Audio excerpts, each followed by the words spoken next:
Bienvenue tout le monde. Je vais passer en français après va avoir fait le vidéo en anglais. So, welcome everybody, and I hope you're all ready for the PowerShift to Freedom Canadian People's Referendum 2024. And the reason why we are going ahead with this is that given what's been happening in the Canadian Parliament, in regards to trying to make sure that the elections never happen before October of 2025, Canadians can no longer afford, or the Indigenous nations, to support this Liberal government. We need to have the Governor General enforce a caretaker government immediately. And if you have patience to watch this presentation today, it will explain to all of the senators, all of the parliamentarians, and the justices, including the Crown itself, that has lost all dignity due to what has transpired against the Canadian peoples since 1982, and why we have the right to proceed with a legal, lawful referendum by the people.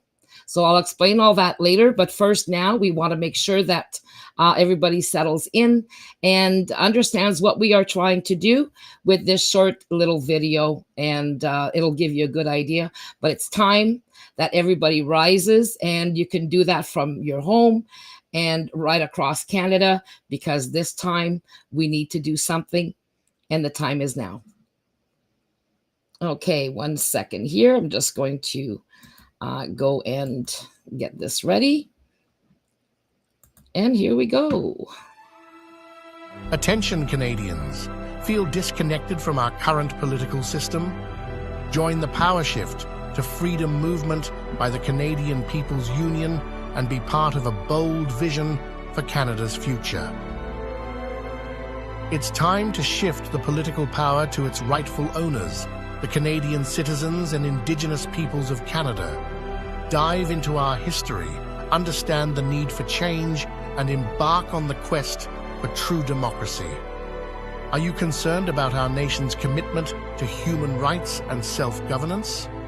The PowerShift to Freedom aligns with vital treaties and international laws, enabling us to claim our rightful place as collective head of state. We advocate replacing our partocracy system with a true democracy to ensure your voice counts more than party interests. When our national collective civil and political rights are respected, your influence on policies will be direct and impactful. Join us on this noble struggle to make every Canadian and Indigenous peoples a meaningful participant in our future. People 15 years old and over can sign the Convention of Consent and unite for our rights in the Constitution. Ready to be part of this transformative movement? Visit thecpu.ca for more details. Embrace the change and shape our future.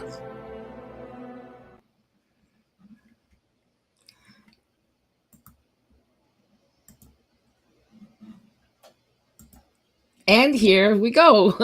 So that's just a short introduction into what we've been doing, what we've been working on since 2017. And, we were hoping that a lot more people would have, signed up and understood what we were trying to do. But it's really hard because there's a lot involved. And, you have to understand why you want to do this and what are our rights as Canadian citizens, and not just us, but this also serves for everybody on the planet. Every country has these rights. So now I'm going to proceed with this and show you exactly what I showed yesterday in a presentation. It is long. And if people want to save their country, I've heard a lot of people say, oh, well, it's too long and your videos are long to listen to and I don't have the time. And, you have no excuse. If you're really serious about saving this country and the future of your families and your children and our natural resources and protecting everything in Canada, then you need to take the time to listen. We all have to take responsibility for our country and our future. If you don't have the time, then please pass on to something else. because then you are not ready to protect your country. Everybody needs to be ready. This is serious. This has huge implications, not for just Canadians, but for Canada as a whole, worldwide. Because the Crown has lost all dignity, and the Governor General, who represents the Crown, and here I'm talking about King Charles and the Queen previously, since 1982, they have allowed our governments to commit a huge fraud against the Indigenous nations and the Canadian citizens since the partial patriation of Canada and our Constitution from the United Kingdom. So the United Kingdom, the Crown itself, and all of the realms involved under the Crown are guilty of allowing this to go on and for Canadians not to get their rights recognized. And the work of the Crown, of the Queen, and now the King, they are supposed to, and the Governor Generals all the way down to 1982, were to protect the people. And this is where you're going to learn in this presentation where the Crown sits with the people, where the Crown has a right to override our government, even though the government has the support of Parliament. In 2020, there were letters that were released finally from the Queen directly to the Governor General in Australia that exactly justifies what we're saying, and that the Crown, because it is a corporation soul and also a corporation body politic and corporation aggregate, you will hear all of these explanations in our presentation. It is responsible to the people first and foremost, okay, not to our parliamentarians. And our parliamentarians are responsible to Parliament and to the people.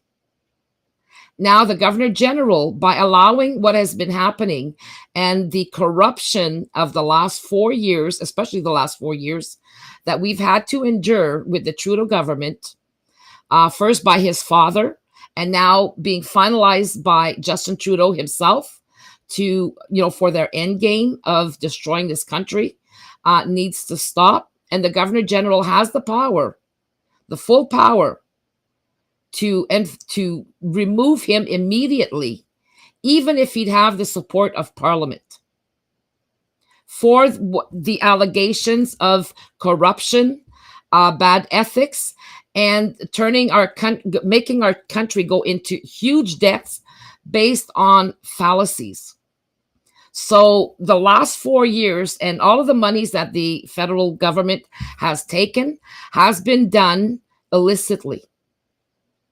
The laws that they have created are unconstitutional, because I will prove in this video that the Charter of Rights and Freedoms also covers the international law instruments, which is our body of human rights, social and cultural rights, and our civil and political rights.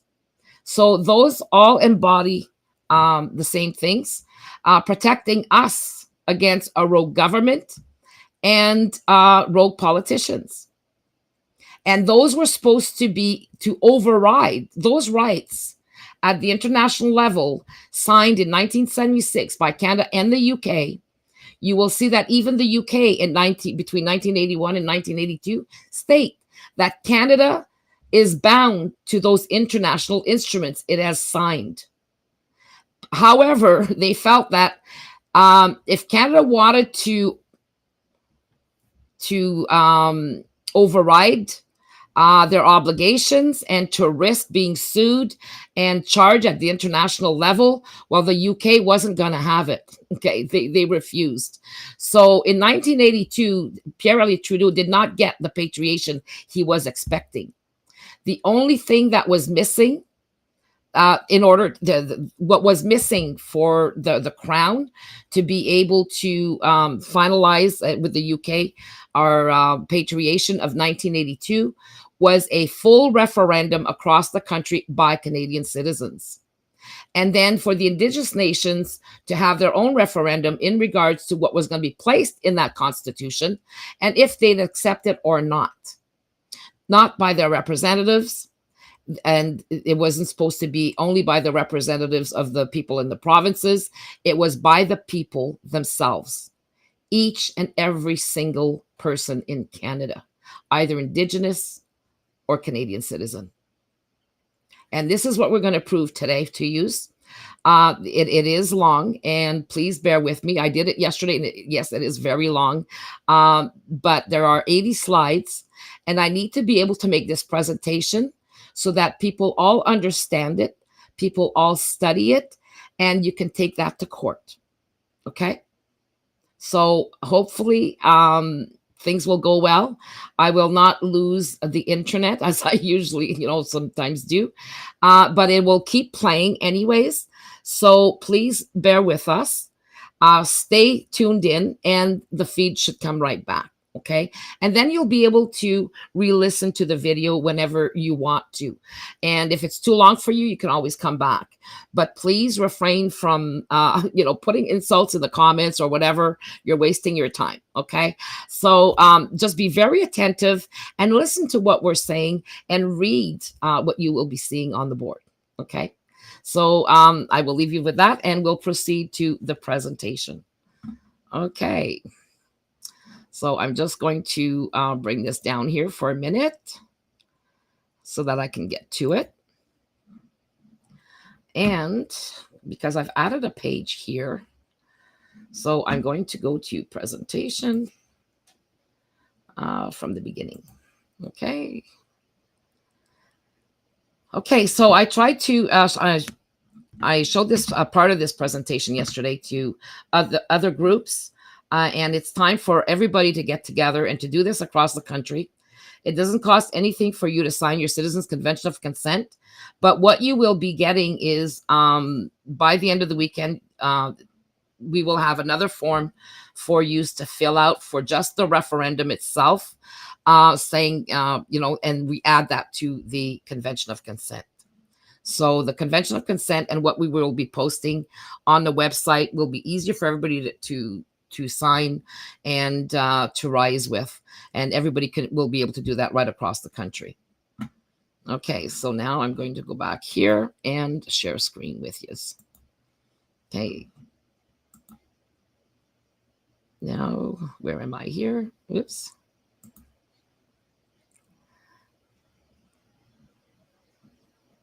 Oh, there we go. And share. Okay, so you could all see this.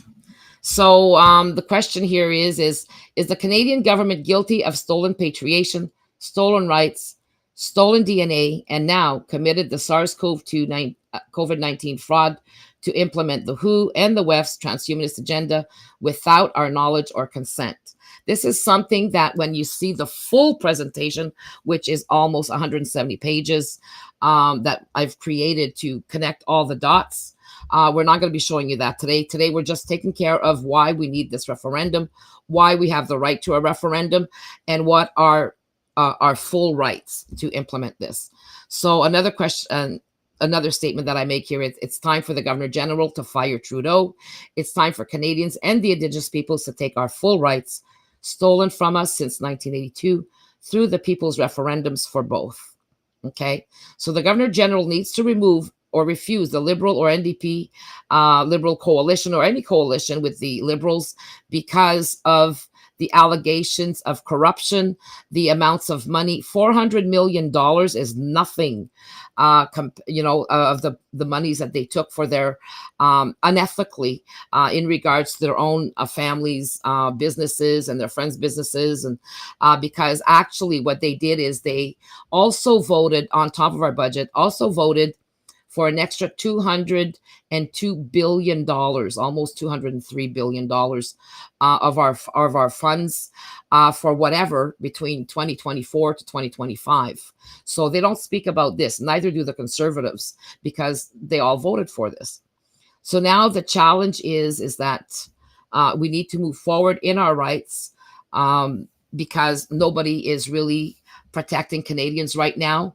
And neither is the Governor General or the Crown itself or the justices. So we have to take things into our own hands, because what they did in 1982 was a coup d'etat against we the people. What we are doing is standing in our rights lawfully and legally, and advancing our legal rights, our legal, civil, and political rights, to be able to have the right to our collective self-determination denied to us since 1982. So there are only three things that allow politicians to rule over the people: blind trust of others, ignorance of legal facts, and lack of action by the people. What can change this into a power shift? Because right now the people should be in power. The people have the right to be in power. The government does not have sole authority to be able to be in power over the people. So they can go and sign our Convention of Consent, which is a collective declaration of independence in a way. But our Declaration of Independence was already done in 1982. All we need now is for the government to place the people in power. Because what should have happened in 1982 is we should have had the right to decide whether we would keep the crown or place the people in power above government. And, who wouldn't want to put the people in power above government, right? Other than a government that wants to take the total control over the people and steal our rights. And that is exactly what happened in 1982. So now we're going to set the record straight, because at the time they were Pierre Trudeau was trying to destroy all of the Indigenous treaty rights. And the UK saved that for the Indigenous nations. But now we need to maintain it, because they're still trying to destroy those rights. And through the WEF and what's happening in the Great Reset, everybody will lose their rights worldwide. What is happening now with the wars and everything else, they are trying to destroy all of our international laws, through our human rights laws, to instill world law. So it needs to stop now. We need to take action, and it needs to happen now. So I'm going to proceed with this. So in this presentation, some of you will have seen this before, but some of it has changed since. So here lies the Canadian government's maintain in regards to their actions. The truth must prevail. Okay, so you're going to learn about ongoing theft of the people's collective rights through a false decolonization of 1982, which decolonization also means patriation. So in 1982, when Trudeau used the word patriation, he meant decolonization. And then along that came criminal acts to maintain control over the people and natural resources. And then ongoing human rights abuses and drafting unconstitutional laws, which means government denial of the people's rights while drafting of laws, which would make that unconstitutional to begin with. Now lies by omissions regarding the true powers of the Governor General and her fiduciary duty to the people and the Constitution. Hypocrisy regarding the personal reserved powers of the Crown and Governor Generals above government and the court. So the Governor General is there with full powers of the Crown to be able to remove Trudeau, and her job is to protect our finances and our economy and everything else and the people by actually maintaining a good government. And right now she is not doing that.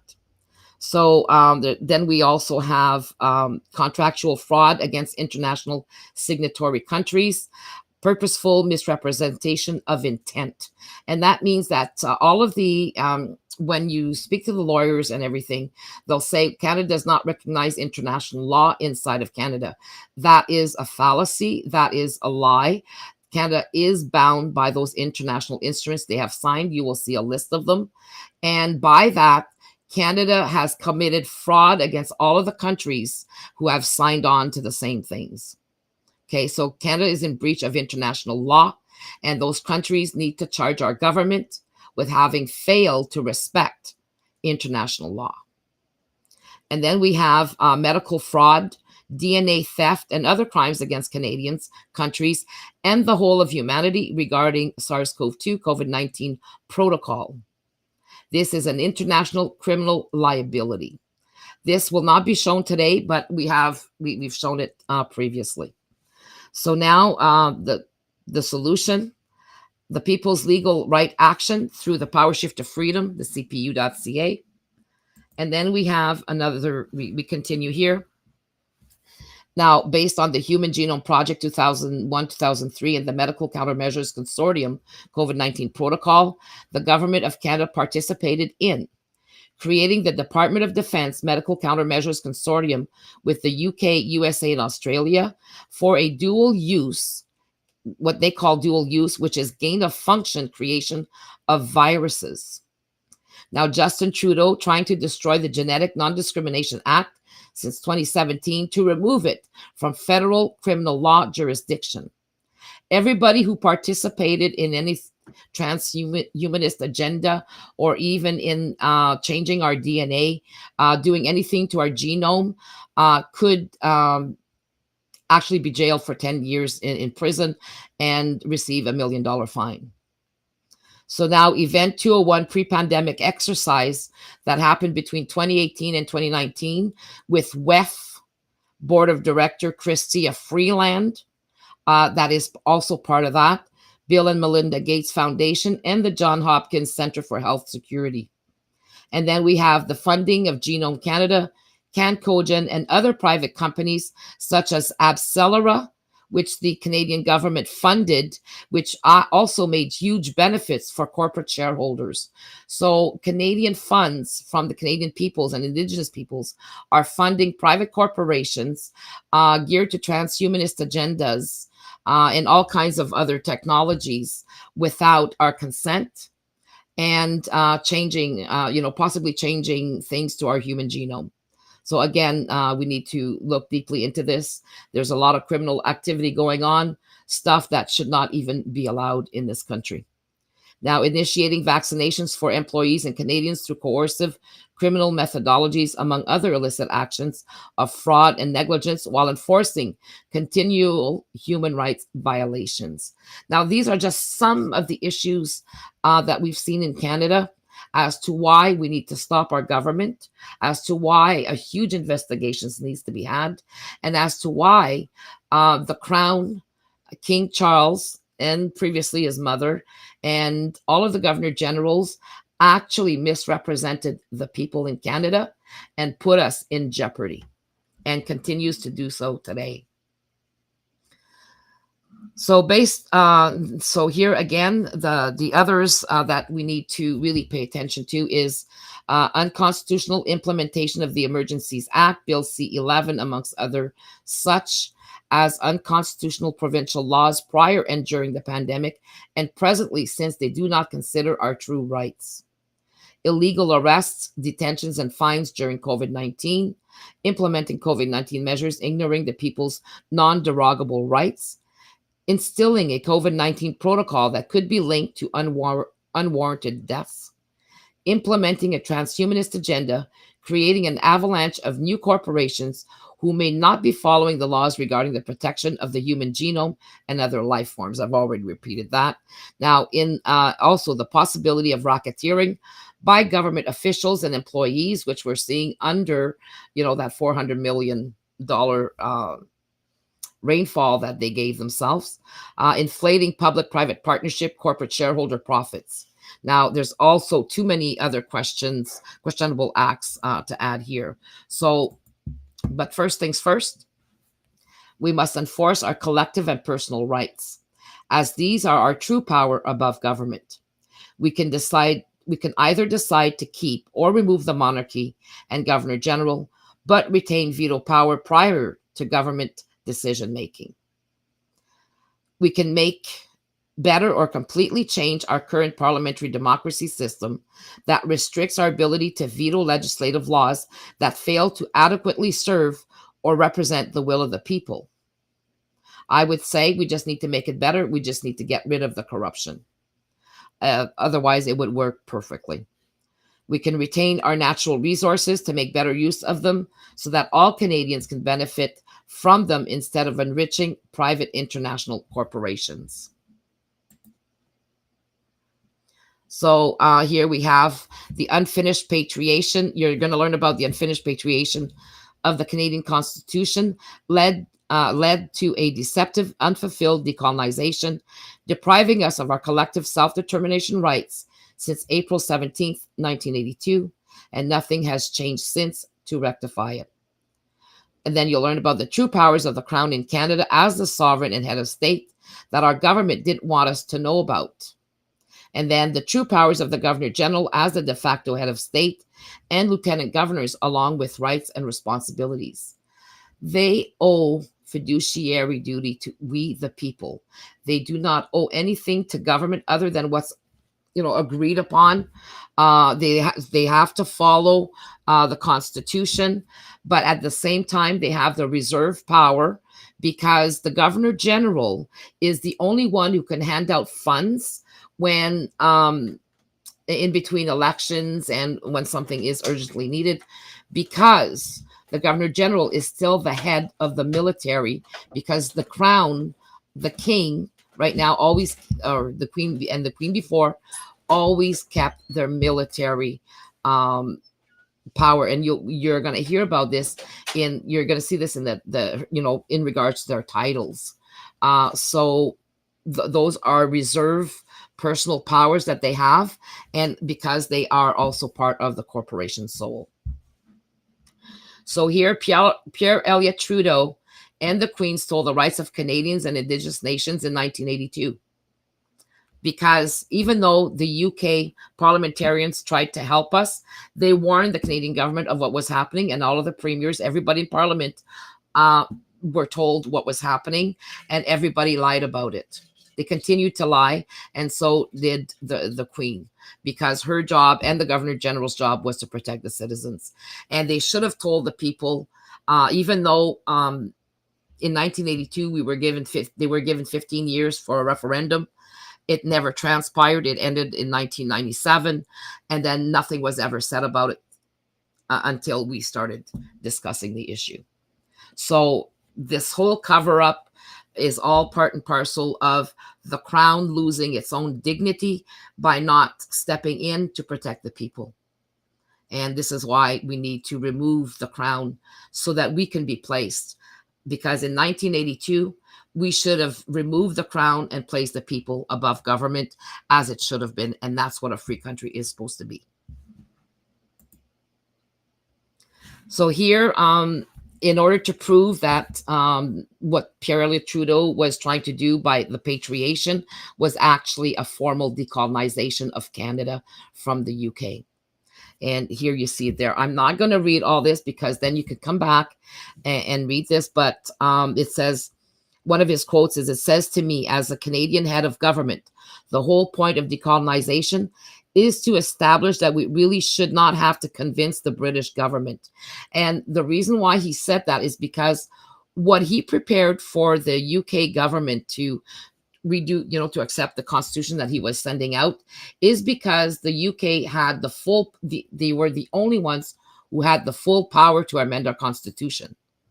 To this day, the UK still has the full power to amend our constitution. Why? Because we never had a referendum by the people. So they can't touch it. So here again, patriation in regards to the UK, that was in the Kershaw report, the definition that was there for the patriation definition for Commonwealth, from the Commonwealth Foreign Affairs, says, patriation, as we have explained, is a term which usually signifies the termination by a UK act of the power of the UK Parliament to legislate for Canada, together with the creation by a final UK statute of provisions for the amendment within Canada of all parts of the Canadian Constitution. Because of Section 7, Paragraph 1 of the Statute of Westminster, 1931, the UK Parliament retains the legal power to enact any form of patriation without the request or consent of the Canadian government or Parliament. But any such enactment would be a grave breach of the convention recited in the preamble to the Statute of Westminster. Such was the clear view which the Minister of State, FCO, expressed to us, as we noted his statement that it is for It is not for His Majesty's government's policy to propose unilateral amendments under any circumstances. But when it comes to having to protect the rights of citizens, where the UK has signed on to international agreements that could come back on them, they had to protect our Constitution, and they tried as much as they could. So here, the UK patriation decision between 1980 to 81 in the Kershaw Report statement from the Commonwealth Foreign Affairs Committee states, the UK role before 1931. So they had to go back and actually look at things that they would do when there was an issue. So prior to 1931, the UK authorities acknowledged that they would not seek to assess the merits of suitability for Canada of any constitutional amendments requested by Canada. But they did not acknowledge that they were constitutionally required to enact those amendments whenever requested by the Canadian government or Parliament, regardless, in all cases, of provincial concurrence in or dissent from that requested amendment. Nor, on the other hand, did the UK authorities acknowledge any requirement that amendments affecting the powers or rights of provincial governments or legislatures could be made only with the unanimous concurrence of the provinces affected. They did not profess to act as general trustees for provincial rights or powers. And that is really important because there was a disagreement between the provinces and Trudeau at the time. And then you'll find out why. So here, again, you just need to read here where the arrow is, the UK role in circumstances of federal and provincial disagreement. So in such circumstances, it would be in accord with the role accepted by the UK authorities in 1931 for those authorities to satisfy themselves that the request conveyed the clearly expressed wishes of the Canadian people as a whole. And this is the key. Okay? Even in 1931, the Canadian government failed, and the provinces, to get a referendum by the Canadian people as a whole right across Canada before any changes. Because what happened in 1931, Canada was liberated. We could have been in power in 1931 above our government, but the federal government and the provinces did not want the people to know this, nor the Indigenous nations, because then that would have given power to both sides above government. So they asked to remain, to make sure that only the UK could change the constitution. So because they didn't know how to go about the separation of powers, we were still kept under the UK up until 1982. And then now, because of the finalization wasn't done in 1982 in regards to our rights, we are still under the UK today. And it's still awaiting repeal, but we need to do something about it since the government has not given us our referendums since 1992. Then it's up to us to take them now, and it needs to be led by the people and not by a government that is embedded in corruption. So this is why we're doing this. Okay. So again, so they had to come to the Canadian people as a whole. So since that role was assumed at the specific invitation of Canada as a federally structured whole, such an exercise of it would neither violate Canada's sovereignty or independence, nor improperly question the authority of Canada's national government or parliament, nor would it be inconsistent with any precedent established by the practice or statements of UK ministers since 1931. For these have not been directed to circumstances of the sort now being considered. So again, that no referendum by the people, no go.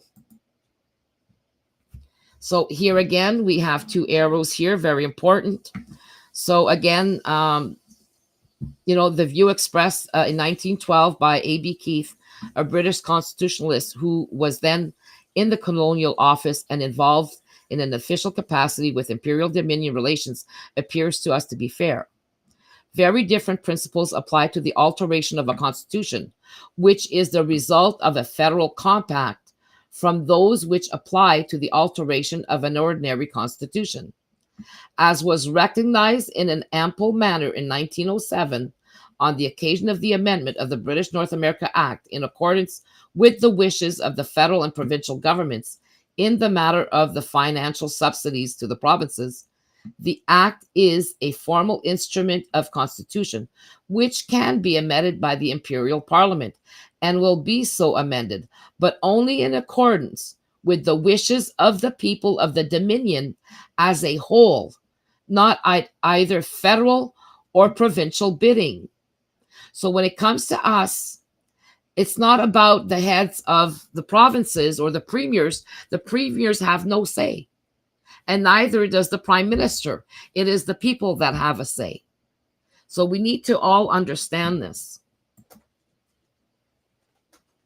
And we need to make sure that the Canadian government understands it. Okay. So now to give you an idea of what was happening between 1981 and 82 in the UK Parliament. And, for those who remember 1982 and what transpired, this might ring a bell. Here, one of the members of Parliament in the UK said, "My honourable friend, the member of Essex, South East, Sir B. Brain, has shown clearly and cogently how certain parts of the Charter offend and infringe two international agreements to which we are signatories. Article 17 of the Universal Declaration of Human Rights and Articles 1 and 27 of the International Covenant on Civil and Political Rights.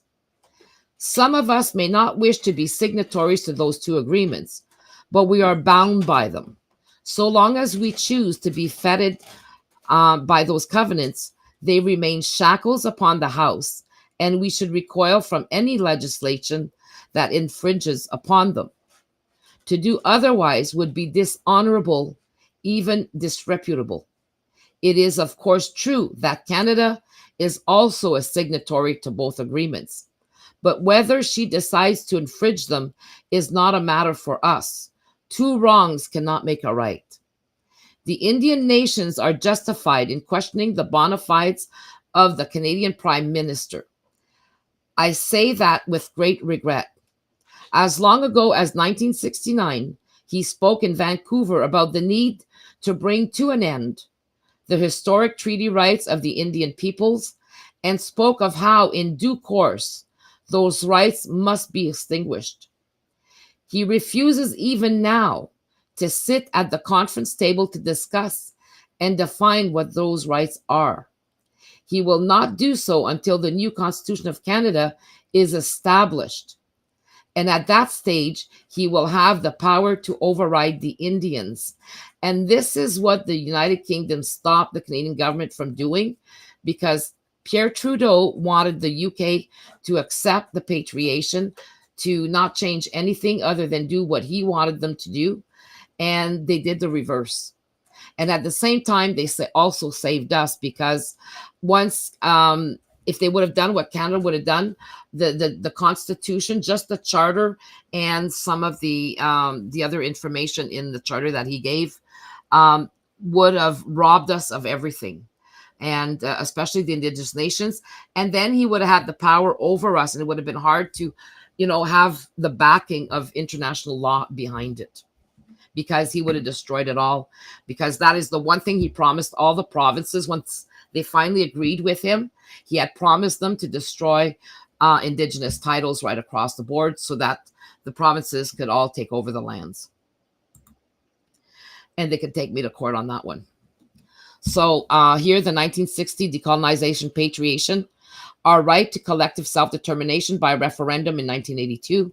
So here is the international law and what it stipulates. Okay. So any laws that override our international human rights that Canada and the UK both signed in 1976 become null and void. Okay.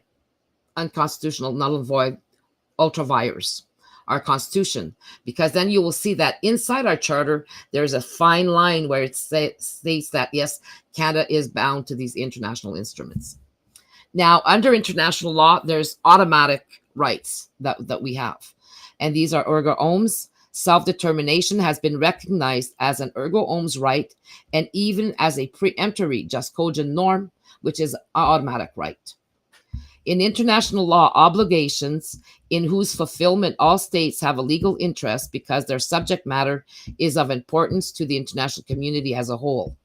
It follows from this that the breach of such an obligation is of concern not only to the victimized state, but also to all of the other members of the international community.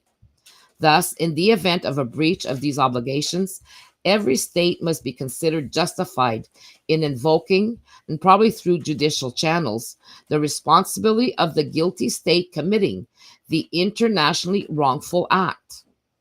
It has been suggested that an example of an erga omnes obligation is that of a people's right to self-determination.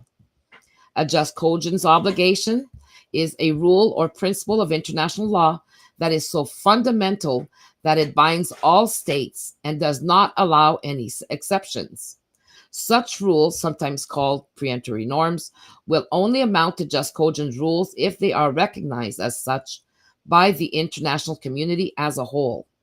A treaty that conflicts with an existing just cogent rules is void. And if a new just cogent rule emerges, any existing treaty that conflicts with it automatically becomes void. Treaty, contract, whatever you want to call it. Right now, the World Health Organization, everything they're trying to do, and even the laws that Canada is creating in regards to health for Canadians is and should be void. States cannot create regional customary international law that contradicts just cogent rules. Most authorities agree that the laws prohibiting slavery, genocide, piracy, and acts of aggression or illegal use of force are just cogent laws. Some suggest that certain human rights provisions, example, those prohibiting racial discrimination, also come under the category of just cogents. Now, 3, the will of the people as a whole. It is undeniable that any people entitled to the right to self-determination must exercise it freely, whether through a plebiscite, referendum, or some other agreed procedure. Representativeness of a government in the context of a right to self-determination is that the government and the system of government is not imposed on the population of a state, but that it is based on the consent or assented by the population, and in that sense is representative of the will of the people, regardless of the forms or methods by which the consent or assent is freely expressed. We get to decide on our referendum. We get to decide the questions, and there's nothing the government can do about it. And this is how the Citizens Convention of Consent was birthed and why we came up with it. And also any other format that we decide to agree. So you'll be getting a chance to do all that. Okay. So, and this is putting our government on notice, the RCMP and everybody else who is going to try to interfere with these rights, and including the Governor General, because she can be charged as an accomplice to everything that's been happening in government. Now, civil and political rights to collective self-determination. International law does not impose a restriction on the people's choice as to the form of government, as long as the exercise of that choice takes place in a free manner without any external influence or coercion. Foreseeing democracy means, okay, they're talking about the parliamentary democracy, as the only legitimate outcome cannot truly be considered a free act of self-determination. Okay, so parliamentary democracy actually removes our right to freely act under self-determination. So parliamentary democracy is only good for a colonial system. So with us, we have the right to change this into a pluralist democracy, okay, which can still be like a parliamentary democracy, but Parliament will not have final say. should not have final say. Excuse me, for some of the issues that affect us all. They should have some rights, but it's up to the people now to decide. So you can read about this through Self-Determination in International Law, a democratic phenomenon, or an abuse of right. And the thing is this was combined from everything that was said at the international level and determined in regards to the right to self-governance. Okay. So now this is Canada's version and their explanation. So this is a constitutional monarchy and the Constitution lie of 1982. Here you see the Queen and Pierre Elliott Trudeau. And in regards to the patriation of the Constitution, Queen Elizabeth II with Prime Minister Pierre Elliott Trudeau signing the patriated Constitution. Well, it was patriated, but not quite finalized. Okay. It was being patriated. It still needs the finalization of our referendums. So now Canada's constitutional monarchy has roots in both French and British monarchies. At Confederation, political leaders decided to remain a constitutional monarchy. Now, 1867. Now, Canadian version. According to the Constitution Act, 1867, and what happened in 1982 is instead we went from the BNA Act to the Constitution Act 1867. So the UK changed that because what came back to Canada was basically a draft of a constitution. Then now you guys can change whatever you want once you've achieved your referendums. Okay. So then you can go and amend your constitution. But until we had the referendums, they had no right to change the constitution. So the executive government and authority of and over Canada is hereby declared to continue to be vested in the Queen. This gave Canada a system of government modeled of that of the United Kingdom. However, the British government continued to control Canada's foreign policy. So that was in 1867. Then 1931 happened. Then we were able to do, like prisoners in a yard. Well, now you guys can govern yourselves in your own yard, choose your, the laws you want to put.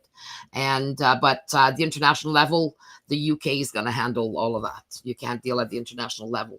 Then in 1982, we should have been completely free to do what we wanted. However, nothing was finalized. And that's when, again, the Canadian our parliamentarians, 1931, did a coup d'etat to make sure that the Indigenous nations and the people didn't come to power, inserted a clause there.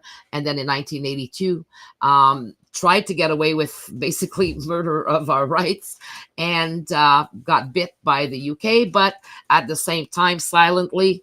And now we find ourselves in this mess today. So over the years, Canada gained more control over its relationship with other countries.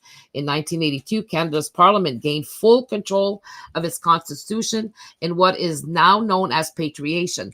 Now, this is a blatant lie, okay? They got full control of a draft.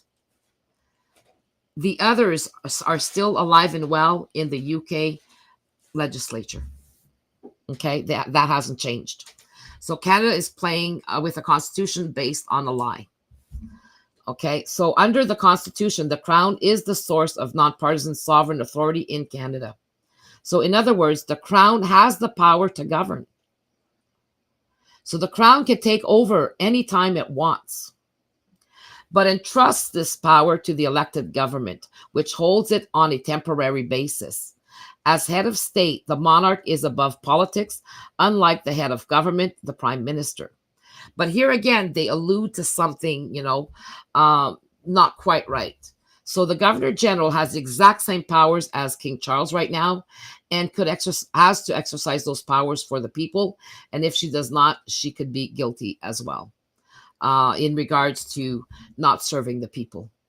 So the 1968 Cabinet Manual of Canada states the principle that the government must retain the confidence of the sovereign, hence the governor, as well as the people through parliament. So now again, what Trudeau has been doing goes right against our peace, power, and good governance. So that again is an infringement on the Constitution. It goes against the Constitution and every allegation that was out there and everything that was done. Even if it's just allegations, it's putting our country in a dire place, and the Governor General would have to order investigations right across everything that's transpired for the longest time in Canada, but especially since the inception of the pandemic. And then in regards to our rights and the laws that they've created that should not be have been created. So here, April 17th, 1982, the initial lie and theft of our rights. Here you have Elizabeth II, by the grace of God of the United Kingdom, Canada, and her other realms and territories, Queen, head of the Commonwealth, and defender of the faith. Okay. So here you have Elizabeth, and then right underneath her signature, Jean Chrétien signed underneath to witness her signature. And, and I've said this again yesterday, Mr. Peckford, everybody thinks that Mr. Peckford is the last living survivor of that era. And no, he's not. Jean Chrétien is very much alive. And I think there's a Mr. Morris something in Quebec, but I could be wrong. But Jean Chrétien is still very much alive to this day, and he was responsible as well of stealing our rights along with Pierre Elliott Trudeau. Now, the crown, understanding the concept of the crown. This I did not show yesterday because I just added it here real quick. Now, the whole realm, to be able to understand this, I think we need to really visit this, so that, because there's a lot of arguments with the constitutional lawyers and constitutional law and in confusion about the reserved powers of the crown.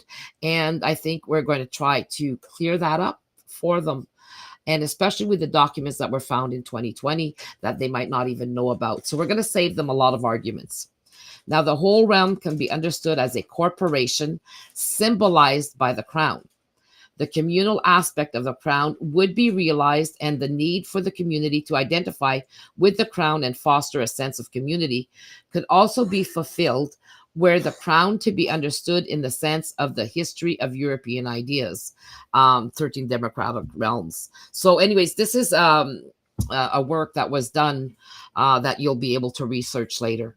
So the democratic rendition of the crown symbolizing the whole realm would be separate, but live alongside the king's body politic, occupying the dignity. The dignity, the office of kingship, is a corporation, and the king in his political capacity is also a corporation. The revisiting of legal thinking, current understanding of the crown in this article differs from others in that the crown, it is suggested, should refer to another aspect of the past dualities recounted above. Now, the crown should be associated neither with the king nor with the office of kingship or the government, but with the realm understood in an actualized democratic way. So it's the whole of the country. The realm, or the Commonwealth, as Maitland preferred, is a body corporate aggregate of many represented by the head, the Queen in Parliament, where the Queen acts in her political capacity as occupier of the office of kingship, and Parliament embodies the will of the people. Parliament embodies the will of the people. The democratic potential of the medieval concept of crown as a body politic, which included the king, the corporation of king, lords and commons, and the whole realm as a body politic, can now be fulfilled post 1688 and the arrival of responsible government and universal suffrage, with the Queen in Parliament as legislative sovereign. The Queen and her subjects, through the democratic process, come together in Parliament. They form the head of the body politic. Without one of them, the head cannot function. In that reconceptualization, Her Majesty's courts and government act as the judicial and the executive arms whose actions are guided by parliamentary sovereignty and the rule of law. The assembly of these distinct entities can be reconceived as the crown, understood as a corporation aggregate in which the whole body politic of the realm is contained and headed by the Queen in Parliament. And then you'd have the Governor General in Parliament instead. Okay, so this goes on, but it kind of explains everything. So here again, the 1982 patriation process failed to fully decolonize the Canadian Constitution. Consequently, Canadians were deprived of their civil and political right to select their head of state, establish governance rules, or a people's collective leadership with veto powers as co-owners, shareholders of the Crown and Corporation sole. Okay. So eventually you'll get it. But right now, what happened in 1982 was that the UK kept the BNA Act, recalled it for Canada's sake, the Constitution Acts 1867 to 1982, with the Canada Act 1982 also attached. So with what, and that part is what Trudeau gave them, but the UK felt that they could not proceed in the way that Pierre Elliott Trudeau wanted. And thank goodness for that. So here again, if you go and you look at our Constitution, here it says Constitution Act 1867. If we had been truly decolonized, this would have been repealed.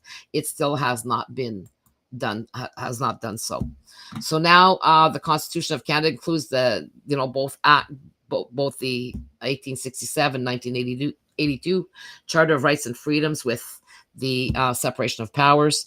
So here again, item number 12, if you read this, then you'll see all the powers, authorities, and functions which under any act of the Parliament of Great Britain or the Parliament of the United Kingdom of Great Britain and Ireland or the legislatures of Upper Canada, Lower Canada, and so on. So again, this would have been repealed. It was not. To a certain extent, it would have been changed from Great Britain to the Queen of Canada. And then that wasn't done. So again, now the Queen and King as corporation sole, royal succession and the Canadian Crown as a corporation sole, a critique of Canada's succession to the Throne Act 2013, Philip Lagacé and James W.J. Bowden. And they wrote this, it's a really good piece. So here the Crown as a corporation sole serves a more critical purpose. It ensures the perpetuity of the state and governing authority. Because the Queen of Canada is a corporation sole, all the decisions, authorities, and constraints that surround the Crown as the state and executive, such as those found in the Constitution and in statute, are preserved as successive natural persons who occupy the office of sovereign. Moreover, the Queen of Canada's status as a corporation sole ensures that all references to the Queen, the King, Her Majesty, His Majesty, and the Crown over time are synonymous and thus refer to the same legal personality. Consequently, there is no need to reaffirm the powers of the Crown or the constraints on those authorities upon a demise of the Crown and the accession of a new natural person as the next reigning sovereign. Nor is there any need to rewrite any laws or clarify the previous decisions to bind the Crown. Are still binding. As a corporation sole, the sovereign never dies in law, while natural persons who serve as a monarch pass on, the legal personality they embodied lives on. Hence, it is a corporate character of the office of the sovereign which ensures that the authority of the state and executive continue uninterrupted as successive natural persons occupy the office of sovereign. So they have, they're wearing two hats there, but at the same time, that's what stands in the way of the people having our rights above the Crown or to our own corporation sole. So at the last minute, because they are a holder of all this, they can make a decision whether there's a convention or not, or constitution. They can go ahead and say, hey, this is in jeopardy. We're taking it back because you guys can't run it. And the thing is we can't take that chance.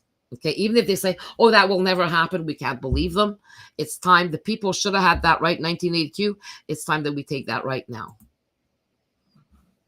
So here again, succession to the Throne Act 2013. And this was, again, to be able to switch, just like when the Queen died, it went to Charles. So this is all that it says. We had to review that act in 2013. And all they did was say, okay, we agree that, yes, they can marry a Catholic. And, it can be either a male king or a male queen, a female queen, I should say. So it didn't really matter. So strategy and compliance with the rules of engagement in our collective governance. Now, food for thought. And in regards to what we have to think about, because Canadians can't just turn around and do what we want. Okay, we have to follow some of the laws. Yes, we have our rights. We can't just go and say, well, we got the rights to do this, and no matter what, we're going to go and do it. Well, you need to be prepared, and we can't just terrify the rest of the countries and all of the people who have investments in Canada. We can't create chaos. We need to create stability. And by taking our rights the right way, the proper way, without creating chaos in Canada to our economy or anything else, as long as we play by the rules and do what we're supposed to be doing and proceed in the way that we should be doing, along with a caretaker government that will be in place to help us rectify and clean up our governance, then we should be fine, and every other country can do the same. So we need to be careful what we say, what we do, and how we do it. We don't need to take in pseudo common law and all of those things. We need to just focus on what we can change and how we need to do it with the legal standing that we can have here or anywhere in the world in regards to the existing laws. Okay, we don't need to go chasing rainbows or unicorns and lollipops that don't exist in law. Okay, so food for thought: to achieve our complete independence, given the experiences of previous decolonization of over 80 countries, we must pay attention to the suffering and hardships experienced by the people at the hands of those laying in wait internally, wanting to manipulate and take control over these countries and peoples. So when the 80 countries decolonized, there was total chaos, okay, because of internal fighting, civil unrest, and you name it. We don't need to see that today. And then there's laws in place to make sure if we want to take our rights, we got to make sure that we don't have NATO in our face and, having all kinds of financial issues and stuff like that. We need to show that we are mature. We know where we're heading. We know how to do this peacefully. And, that's how we got to maintain things, people. You can't just go shooting off your mouth. Okay. So, therefore, measures were put in place to protect the international economy affected by our country's investments and resources in the event of chaos and civil unrest. Now, Canada, as the second biggest country in the world, having many international corporations and countries invested into Canada, we as a people can't just go along and do what we want without consideration of those facts. We have to watch every action we make to make sure that the cards don't come falling down any more than they already have, given this Liberal government and NDP coalition and all the chaos that they have created. So adhering to the rule of law, international law, and human rights is essential, as maintaining a functioning government is crucial to avoid plunging the country into further turmoil. The one thing that plays in our favor is that nowhere does it say that our parliament or provincial governments have final decision-making authority, or that a president, monarch, or chancellor holds the full political authority over the people. The political rights and authority remain with us through our civil and political collective rights to self-determination and self-governance as a whole. And we need to ensure that never in the future of Canada will any politicians have the right to take that over. Okay. So now the Constitution of Canada is its Charter of Rights and Freedoms. And what do we need to look when we see how the government ripped us off? You must look for what is missing from the International Bill of Human Rights in Canada within the Charter of Rights and Freedoms to see what is omitted on purpose. The major thing that was omitted on purpose here was our right to self-determination, our right to have a say in everything that the government does. Okay. So they'll say, well, we hold meetings and we post online, that you guys could come and apply to speak to us. That's not it. They have to address every single Canadian when they have something to say. Okay. So now all government officials and justices have consistently misled Canadians and Indigenous peoples beginning with 1960 and 1982, either through malfeasance or ignorance. Okay. The Constitution's patriation shrouded the public's rightful authority, as the people, not the crown, were intended to exercise power through formal decolonization from colonial ties, established in 1960 for all colonial countries in international law. This included self-governing countries, if they chose to, within the Commonwealth realms such as Canada, Australia, New Zealand, and the UK itself, and others, according to international law. And that's because we have Indigenous nations. Now, international instrument fraud committed by our governing bodies. 1. Question of divisibility of the Crown and reserve powers. The government have lied about the patriation from the UK Constitution Act 1867-1982 preamble that proves that our Constitution remains in ownership of the Imperial Parliament and Crown, plus Section 12 under the incomplete decolonization by Pierre Elliott Trudeau and Mulroney in regards to us needing referendums. So if you remember the time of Mulroney, we had the Meech Lake Accord and the Charlottetown Accords, both failed. And that's what they were supposed to try to do. But in both instances, they lied to Canadians about what that referendum needed to be about. Okay, they hid that. So now, 2, improper application of the International Bill of Human Rights. The government and provinces intentionally neglected to decolonize the people by failing to empower them as the official shareholders, co-owners of Canada, instead of the Queen in the Constitution. These rights were given to all peoples of colonized countries during the decolonization process initiated in 1960, ratified by the UK and Canada in 1976, and further perpetuating their colonized state. The Canada Act 1982 remains an integral part of the UK legislature, awaiting approval of the Constitution by Indigenous nations and Canadians through referendum within 15 years following patriation to accept or amend the Constitution via Second Minister's meeting. See UK-Canada Act, Hansard, 1981. And I promise you, excuse me, that it makes for very interesting reading. Now I'm trying to drink some lemon water here. If I make a face, it's a little tart. Now, the UK legislation, BNA Act 1867, is still in effect in the UK legislature as of August 2024. The only changes to the BNA Act was the French translation added for Part 1. Okay. So here again, so the current unknown changes to legislation. They changed it in 1991. Okay, they added the French translation in 1991 of the changes to that. But they don't call it the Constitution of 1867. It's still under the BNA. Okay. Now here, UK legislation, Canada Act 1982 in effect, still as of August 2024, under UK Public General Acts. If this had been settled, this act would have been repealed, as well as the BNA Act, out of the legislature of the UK. Okay. And none of that was done. So again, no changes here. So that's still the UK. They still have the right to change it.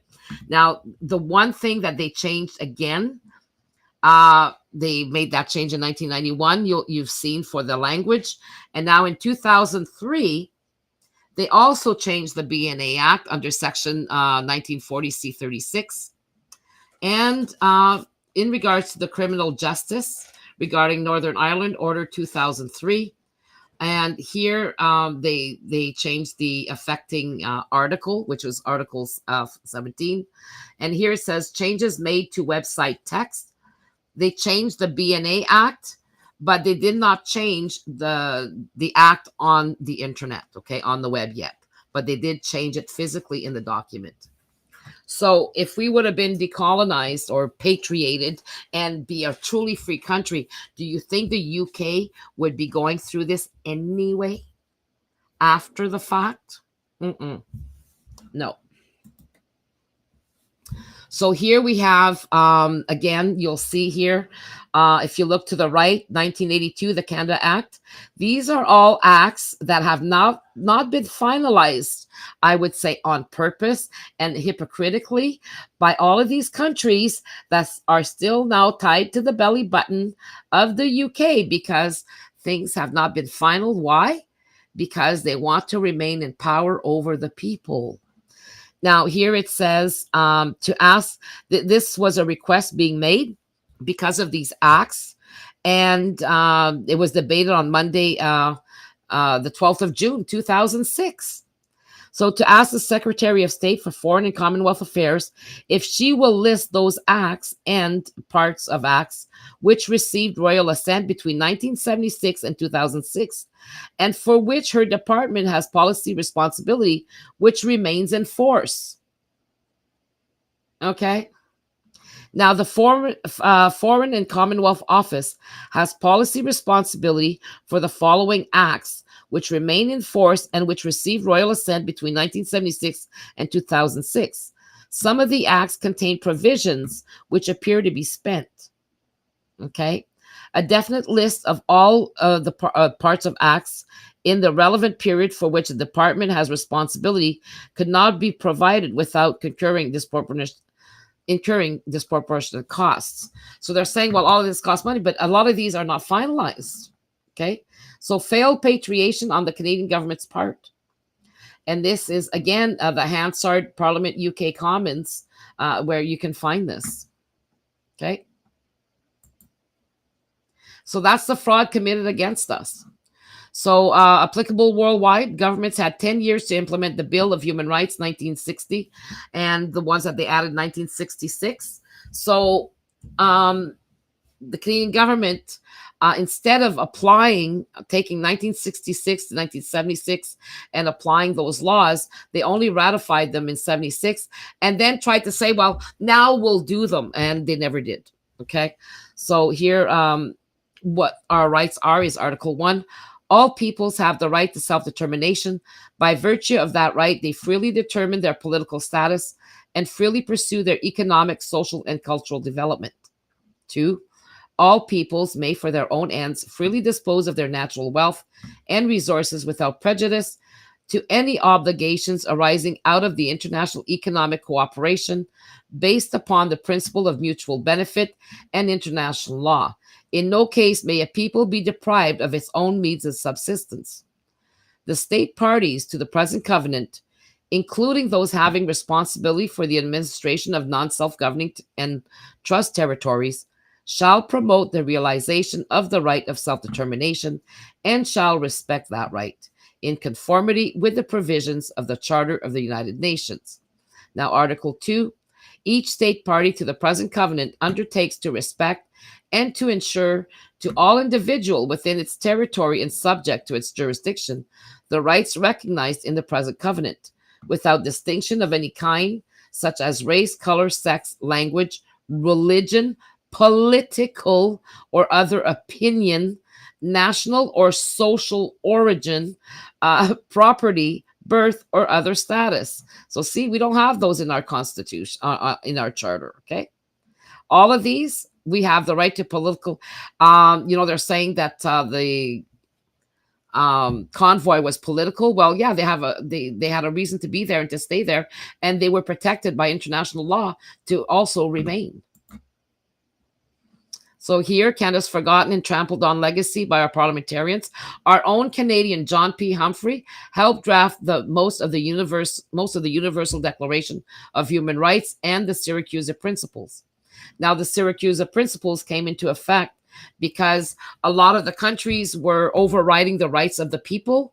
So they had to create non-derogation rights, even in times of war or emergencies. And one of those is freedom of expression. And a lot of those rights you need to know about because Canada infringed upon all of them during the last 4 years. So here it says, if a country is found guilty of violating the international law by breaching its obligations under the treaties to which it is a signatory, or by flouting the customary international laws, it can be directed by the courts to immediately cease the illegal acts and make reparations for the damages caused by the said act. The country in default also needs to assure that it will not repeat such behavior in the future. Canada and its provinces have broken their legal commitments over and over, which the Canadian courts are or should have been aware of. Okay, and now John P. Humphrey is actually, the Trudeau family was very good to his memory, but yet steps all over it. Only somebody evil would do something like that.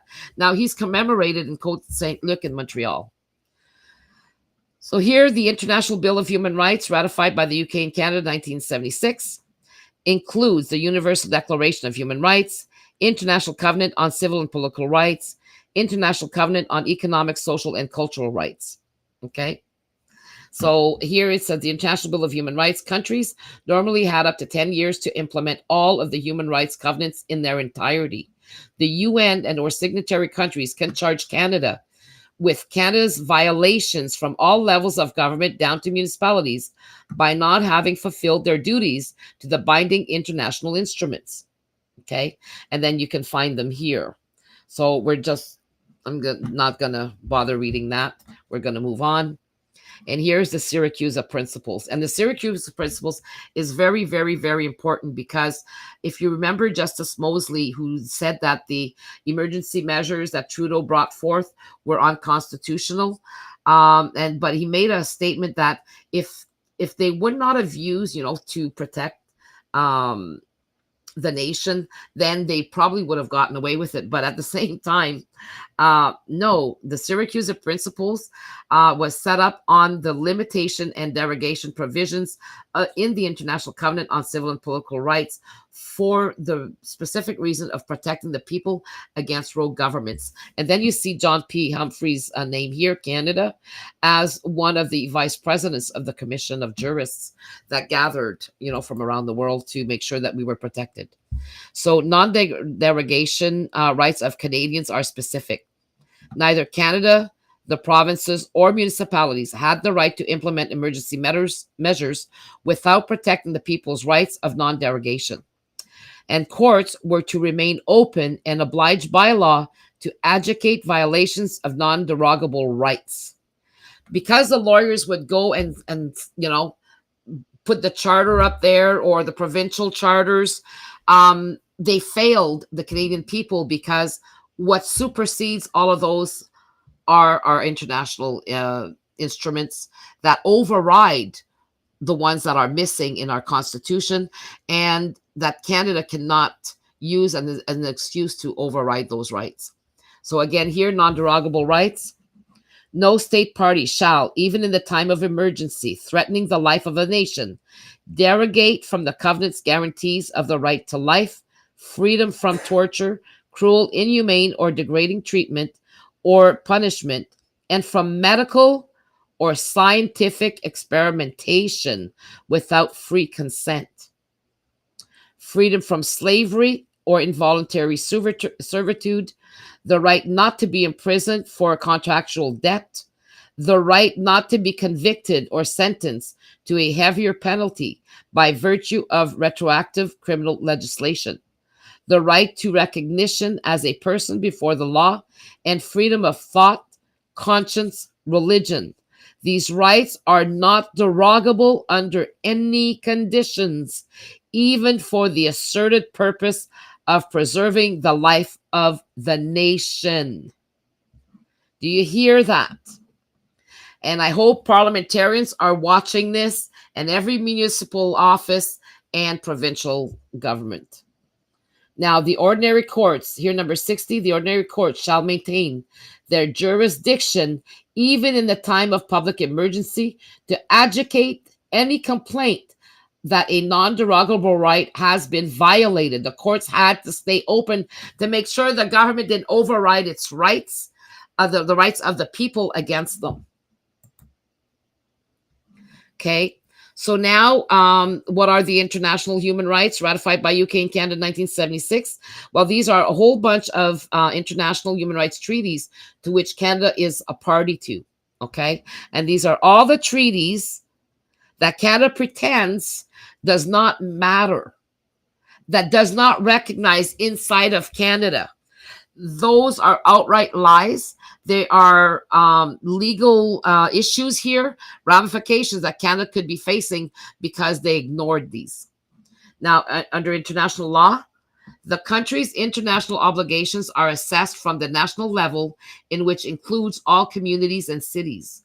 The provinces themselves, as a legal entity, is not recognized as having separate rights. Canada is responsible for the treatment and respect of all international laws affecting the Canadian people as a whole. Therefore, the provinces have to honor the equal rights of Canadians and not have separate laws within different provinces, communities, municipalities, or cities, even in Quebec. We have equality rights. All of our rights, a Canadian is a Canadian right across the country. So is an Indigenous person right across the country. Our rights are full right across. No province should have different rights or different laws or different constitutions. That is a colonial system, and that is the lie they keep perpetrating to make us think that we have different rights in different sections of the provinces, and that the people, the provinces own the resources in those provinces. No.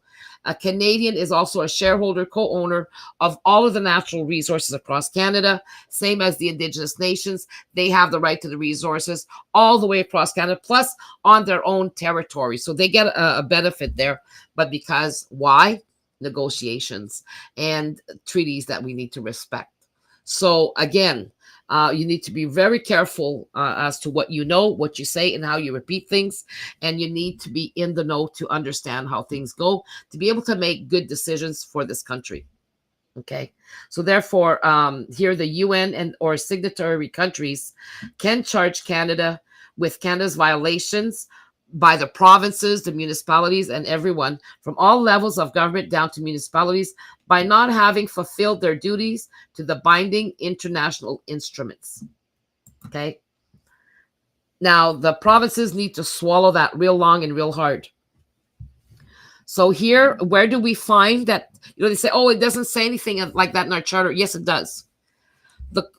I'm not a lawyer, but I like to exercise my civil and political rights, and I have the right to discuss all of these issues and even law with every other citizen in Canada or even at the international level, because we have the right to discuss the future and what we're trying to protect here. So again, if you look at Section 52 of the Constitution Act 1982, the Supremacy Clause, here you'll find where Canada states that it is bound to international instruments binding on Canada. So similar provisions may be found in the following international instruments binding on Canada. Mind you, then they put two little points, and then they go on to try to only show that there's only a few things that they're bound to. Only a couple of things instead of all the instruments I just showed you before on the previous page. Okay. So here it says, we'll start with the provisions here. The Constitution of Canada is the supreme law of Canada, and any laws that is inconsistent with the provisions of the Constitution is, to the extent of the inconsistency, of no force or effect. Now, that doesn't mean that international law is now inconsistent because of the Constitution of Canada. No, it doesn't mean that. Okay. International law is embedded in there. So similar provision, the Constitution contains 3 provisions that are relied upon to provide an appropriate remedy to findings of inconsistency with the Charter. Section 52(1) of the Constitution Act 1982 provides that a law that is inconsistent with the Constitution is, to the extent of the inconsistency, of no force or effect. Section 24(1) provides remedies against unconstitutional government action, and Section 24(2) provides for the exclusion of evidence obtained in violation of the Charter. Now, again, here, the Canadian Bill of Rights does not include an identical provision, although Section 2 is somewhat analogous. Okay, so they try to confuse you with the Canadian Bill of Rights. What's the Canadian Bill of Rights? Where is it? Is it in here? Where do they show it? We have a Canadian Bill of Rights, but is it included in the Charter of Rights and Freedoms? So this is where they tried to make everything so confusing. So again, so now you have to add similar provisions may be found the following international instruments binding on Canada. And this is the key here. International instruments binding on Canada. So you go back to all of those are embedded, actually added to our charter within our rights. And that's what needs to be discussed when, we go to court and we want those international rights protected, not just the charter rights, because the charter rights fall short and the whole encompass of all of the Bill of Rights at the international level encompasses everything. And that's what the lawyers would have needed to use since all these shenanigans started. So the way they kind of, allude to things, it says, here it says Article 2 of the International Covenant on Civil and Political Rights, Article 2.1c of the Convention of Elimination of Forms of Racial Discrimination, Article 2f, the Convention on Elimination of All Forms of Discrimination Against Women, and Article 4.1b of the Convention on the Rights of Persons with Disabilities.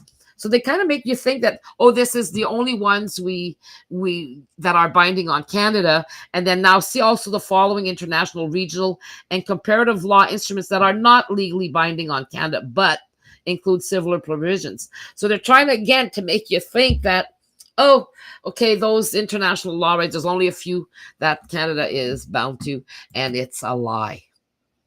So now we'll move on. International Bill of Human Rights must be respected and equal across the country by the federal, provincial, municipal governing bodies.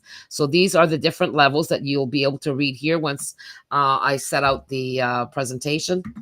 Now, under equal rights and our right to collective self-determination and decolonization, even as an independent country, state, all provinces must impose the same laws, fees, fines, etc. Otherwise, we are still under colonialism. All Canadians are to have the same rights across the whole country other than on Indigenous territories, because we don't have rights on their territories, but they have rights on both. Okay. Now, the Indigenous nations have the same rights as Canadians across Canada, but also have their own rights in their territories, which includes all territories across Canada and natural resources as a whole. So just because you have an Indigenous nation in BC, they have the rights of all the natural resources, and their rights count all the way across Canada. Okay. Right to PEI and whatnot. And it's the same thing in regards to our natural resources. We have the rights to natural resources right across. And this is why none of the provinces can cut everybody off or say that they can separate. That's why. Okay. No province is sovereign within Canada, even though who did I hear? Supreme Court Justice Wagner, using these words. But with everything that's transpired in Canada and what we've noticed, I would suggest that we take a really long look at Justice Wagner in regards to his actions and the determinations that he gave in some of the cases, because they are very questionable, if not downright insulting. So anyways, Mr. Wagner, I've said it before, you were in conflict of interest and you're still in conflict of interest now. So no province can separate from Canada unless both Canadians and the Indigenous peoples across Canada agree to allowing it. And this is what was said during the court case for the separation of Quebec. It is the people across Canada that would decide if Quebec could separate or even Alberta can separate. And again, then you also have the Indigenous nations who have their right to say no. So, hey, good luck with that one. Okay. They still have rights to their lands and their resource and to the resources on our side. So no, and this is why René Lévesque kind of gave up there. So everybody who thinks that they can separate a province and become its own country, none of these provinces were ever countries before, and they never will be. Okay, country at the international level, they will never allow the country to separate that way, and that's already been determined. So don't even think about it. So 2 referendums will be required for both peoples, the indigenous nations in regards to their rights and what they want in the Constitution, and to sit with us as equals in the Constitutions, because it is their right. You have 2 peoples in Canada, Canadians and indigenous peoples, and that should be named in the charter. So here I want you to listen to this because it's in regards to non-derogation of human rights. Governments are facing formidable challenges to protect people from COVID-19. I'm a physician, I've been Minister of Health, President of the Republic. I know that these kind of measures are needed. But the emergency power some governments have adopted should not be used as a weapon to quash dissent, control the population, and even perpetuate their time in power. Exceptional measures should be used to cope effectively with the pandemic. Nothing more, nothing less. Under human rights law, states are able to restrict some rights to protect public health. They also have broad powers if a state of emergency is declared. But the restrictions need to be necessary, proportionate to the need, non-discriminatory, and time-limited. Certain rights, including the right to life, the prohibition of torture and ill treatment, and the right not to be arbitrarily detained, can never be set aside under any circumstances. Police and security forces in some countries have used excessive and sometimes lethal force to make people abide the lockdowns and curfews. Shooting someone for breaking a curfew because they are desperately searching for food is clearly unacceptable and unlawful. So it's making it difficult or dangerous for a woman to get to a hospital to give birth. In some cases, people are dying because the way the measures supposedly put in place to save them are being applied. So to help states in the response to COVID-19, the UN Human Rights Office has issued new guidance on exceptional and emergency measures. Our guidance stresses that law enforcement officials should only use force when strictly necessary. Some countries have introduced measures and laws that refer to vaguely defined offenses. Some are detaining people for breaking lockdowns, thereby adding to congestion in prisons. This risks making the pandemic worse. So I'm concerned that such measures and laws may also be used to muzzle the media and detain critics and opponents. It is important to counter misinformation about COVID-19, as this poses a huge risk to people, but so do bad policy decisions. Shutting down the free exchange of ideas and information undermines trust and may damage the effort to contain COVID-19 and its harmful socioeconomic effects. We have seen many states adopt justifiable, reasonable, and time-limited measures, but there has been worrying cases where government appeared to be using COVID-19 as a cover for human rights violations, restricting fundamental freedoms from civic space, and undermining the rule of law. Exceptional measures and state of emergency should be independently reviewed and subject to proper and regular parliamentary, judicial, and public oversight.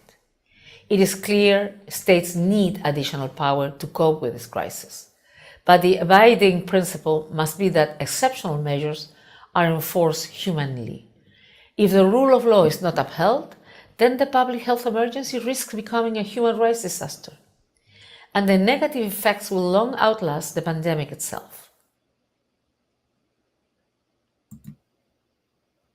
Okay, so now we're going to move on. And I'm going to go back here and click that. Seeing my face. Ooh. International law breaches by levels of national, provincial, and municipal governments of the International Covenant on Civil and Political Rights, indoor, outdoor, or online. This is extremely, extremely important, people, because all of the laws that they have created now, and I've said this to Mr. Lametti and Trudeau and all of the senators, that they were not allowed to accept C-17, C-11, and all of the other ones, C-63 and now C-65, because of this. Okay. And this was a guarantee for the convoy to be able to remain where they were in place. And also the city of Ottawa knew at the time. I gave them these documents to all of the councillors. I gave this to the RCMP. and you name it. So now I think I'll have to resend it, because whoever was there at the time must have been bought and paid for and controlled, and never should have been able to be allowed to ignore these facts. So protected rights, general comment number 37 in 2020 on the right of peaceful assembly, Article 21. And they drafted this in 2020 because they could see people protesting everywhere worldwide, and they had no choice but to determine that. And that's what you heard in her speech and the commissioner's speech earlier. So the convoy did not threaten the life of a nation, and neither did COVID-19. What endangered the life of the nation are the illicit actions of the Canadian federal, provincial, and municipal governments. They are the ones who are terrorizing the people of this country and forcing them into things that should be deemed illegal. And they are the ones who are interfering in our policies. So we need to be able to really enforce our rights so that they can be brought to justice. So introduction excerpts. The fundamental human right of peaceful assembly enables individuals to express themselves collectively and to participate in shaping their societies. The right of peaceful assembly is important in its own right, as it protects the ability of people to exercise individual autonomy in solidarity with others. Together with other related rights, it also constitutes the very foundation of a system of participatory governance based on democracy, human rights, the rule of law, and pluralism.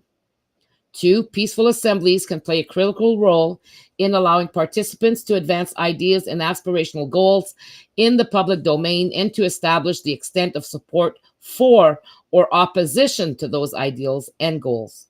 Where they are used to air grievances, peaceful assemblies may create opportunities for the inclusive, participatory, and peaceful resolution of differences. And this is what the government of Canada denied the convoy.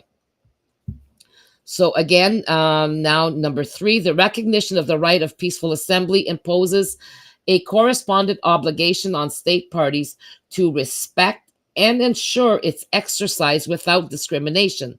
This requires states to allow such assemblies to take place without unwarranted interference and to facilitate the exercise of the right and to protect the participants. The second sentence of Article 21 provides grounds for potential restrictions, but any such restrictions must be narrowly drawn. There are, in effect, limits on the restrictions that may be imposed. Now, for the full protection of the rights of peaceful assembly is possible only when other, often overlapping rights are also protected, notably freedom of expression, freedom of association, and political participation. They could not be charging people with political crimes, okay? Our political aspirations or thoughts are protected. Now, protection of the right of peaceful assembly is often also dependent on the realization of a broader range of civil and political rights and economic, social, and cultural rights, where individual conduct places them outside the scope of the protection of Article 21.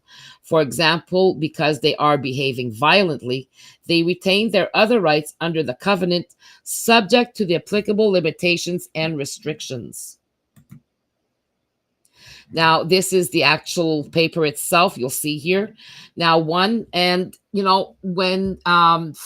started blocking everybody for Justin Trudeau in regards to them being political, just as when we lost our CPU, Canadian People's Union webpage on Facebook, Facebook had no right to do that because we have these protected rights. And the Canadian government cannot force Facebook to do all that. And the Canadian government cannot charge Facebook with anything that it is trying to do. So Facebook and all of the other social media outlets could take this document and protect themselves against what Canada has been doing and other countries against social media and the people's rights online. So, one, recognition of assembly rights. The first sentence of Article 21 of the International Covenant on Civil and Political Rights provides that the right of peaceful assembly shall be recognized. Locations, outdoors, indoors, and online. Article 21 of the Covenant protects peaceful assemblies wherever they take place, outdoors, indoors, and online, in public and private spaces, or a combination thereof. Such assemblies may take many forms, including demonstrations, protests, meetings, processions, rallies, sit-ins, candlelit vigils, and flash mobs. They are protected under Article 21, whether they are stationary, such as pickets, or mobile, such as processions or marches. Right to privacy and other rights of participants and bystanders. The way in which assemblies are conducted and their context changes over time. This may in turn affect how they are approached by the authorities. For example, given that emerging communication technologies offer the opportunity to assemble either wholly or partly online, and often play an integral role in organizing, participating in, and monitoring physical gatherings, interference with such communications can impede assemblies. While surveillance technologies can be used to detect threats of violence and thus to protect the public, they can also infringe on the right to privacy and other rights of participants and bystanders and have a chilling effect. Moreover, there is increased private ownership and other forms of control of publicly accessible spaces and communication platforms. Considerations such as these need to inform a contemporary understanding of the legal framework that Article 21 requires. So they need to understand Article 21, and the cops have to also understand these laws and stop interfering in people's lives. Now, Article 19 protects assemblies online. While the notion of an assembly implies that there will be more than one participant in the gathering, a single protester enjoys comparable protections under the covenant. For example, under Article 19, although the exercise of the right of peaceful assembly is normally understood to pertain to the physical gathering of persons, Article 21 protection also extends to remote participation in and organization of assemblies, for example, online. Now, no interference by service providers to restrict assemblies online. So this is where Facebook had no right to shut anybody down, or to do what they're doing now, which is making sure that nobody really sees us. So that we could turn around and maybe sue Facebook for that if they don't start waking up pretty soon and, doing what the people want and respect that right. So many associated activities happen online or otherwise rely upon digital services. Such activities are also protected under Article 21. State parties must not, for example, block or hinder internet connectivity in relation to peaceful assemblies. The same applies to geo-targeted or technology-specific interference with connectivity or access to content. States should ensure that the activities of the internet service providers and intermediaries do not unduly restrict assemblies or the privacy of assembly participants.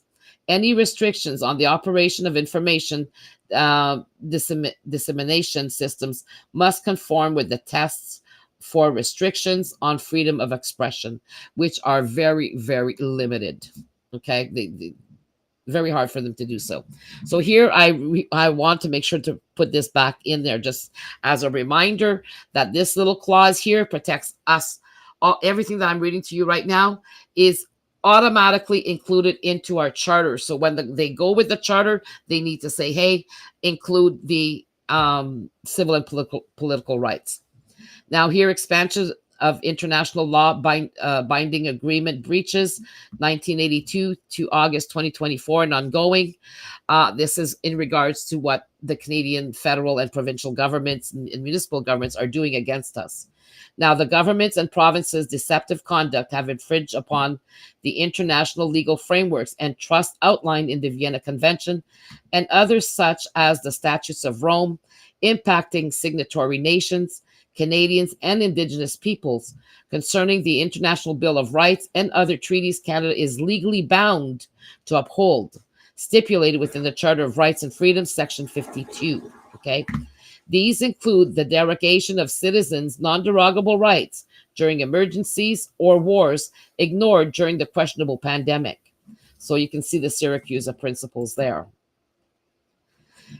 Okay, so I'm not going to read all this here either, but that can be read at a certain point. But the reason I put this in there is because I'm not the only one that's been screaming since 2017 about the Syracuse principles. There's also, these fine gentlemen. So in this blog that was posted by Dr. Ryan Alford, he talks about that, and so do the rest of these lawyers.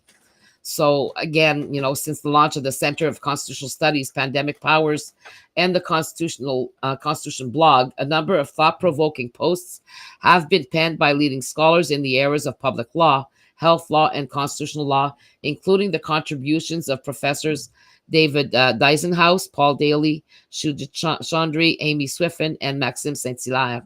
And then you have the writings of Dr. Ryan Alford here. So again, that's just extra reading that you can see about the ICCPR. They only really come back and say exactly what we've actually said before. So you'll be able to read that at a later date. So now the Governor General has the power to fix our country for the people by removing the Liberals immediately and before the next Parliament in session.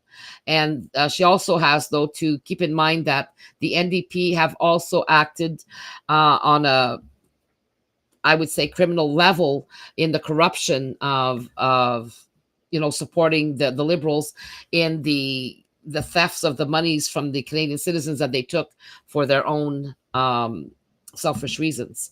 So the Governor General of Canada, Mary Simon, is the representative of Canada's head of state, King Charles III. This role is established in the Constitution Act 1867, which states that the Governor General will carry on the government of Canada on behalf and in the name of the King. So right now she needs to carry on the government of Canada because it is being destroyed by our politicians, that where none of them in Parliament are removing or enforcing the removal of Justin Trudeau and the Liberals and placing a caretaker government instead while we await a new election. Now, the monarch and vice-regal representatives in Canada, known as the Governor General and Lieutenant Governors, have prerogative and reserved powers, and she has the exact same powers as the Crown. So she needs to be able to exercise that power because she's the only one that can hand out monies in regards to our purse when, let's say, Trudeau would be taken out and we'd have a caretaker government. Then the caretaker government has to ask her, and she's the only one that can give them funds from our securities. So the reserved powers in Canada fall within the royal prerogative and belong specifically to the monarch, as the Constitutional Act 1867 vests all executive power in the country's sovereign. These can be made in theory without the approval of another branch of government or the Crown itself. However, they are only used in emergencies. One of these powers is to ensure that there is always a first minister, that is a prime minister for the federal government, or a premier under the provincial government. So she needs to do that immediately.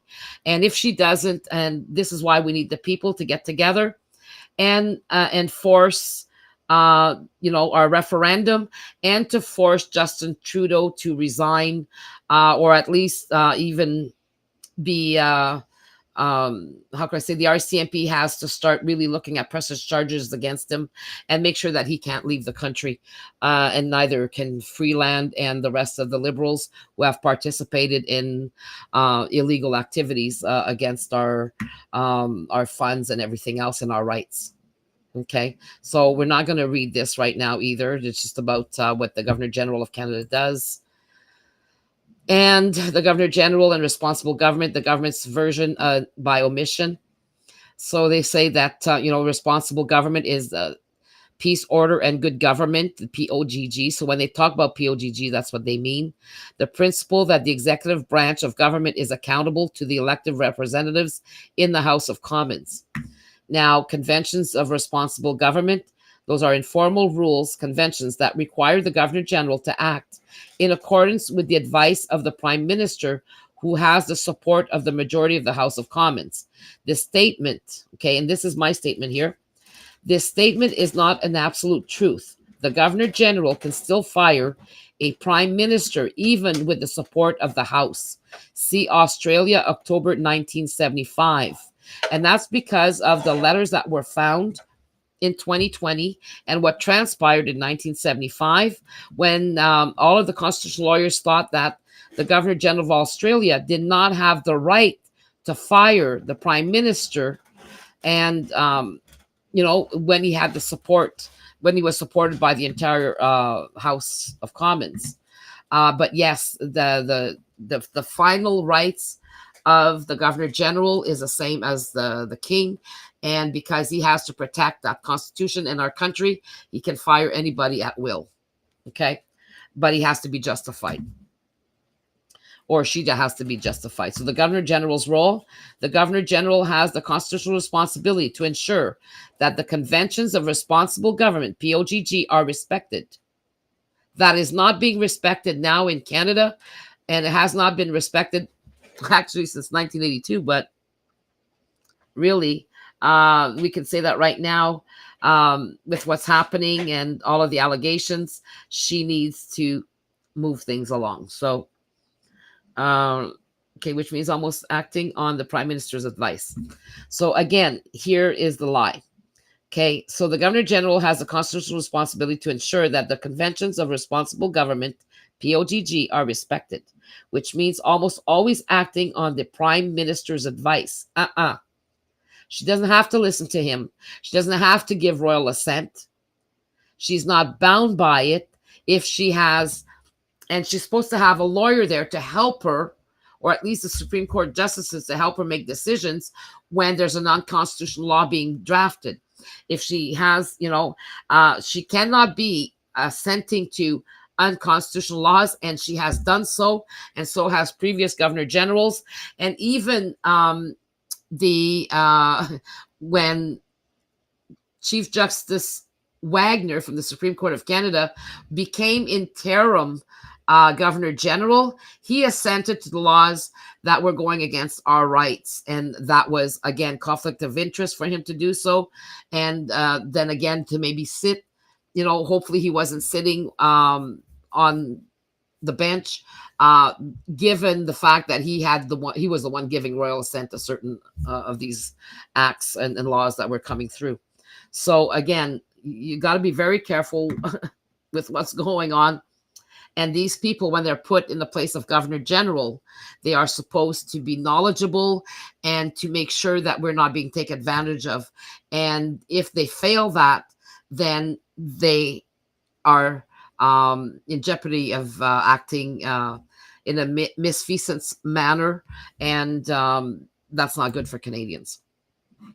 So rules of Parliament, again, PM resignation. In Canada, the resignation of a Prime Minister terminates his or her commission and consequently his or her government. A fresh commission must then be granted to a person to form a new government. The Canadian Privy Council Office explained in its 1968 Manual of Official Procedures of the Government of Canada, the Prime Minister's resignation from office brings about the resignation of all ministers and of the government. Whether the Prime Minister's resignation follows a defeat in the House or at the polls or is for personal or other reasons, the life of the ministry is terminated with the formal acceptance of his resignation. Individual ministers, however, continue in office until the new government is formed.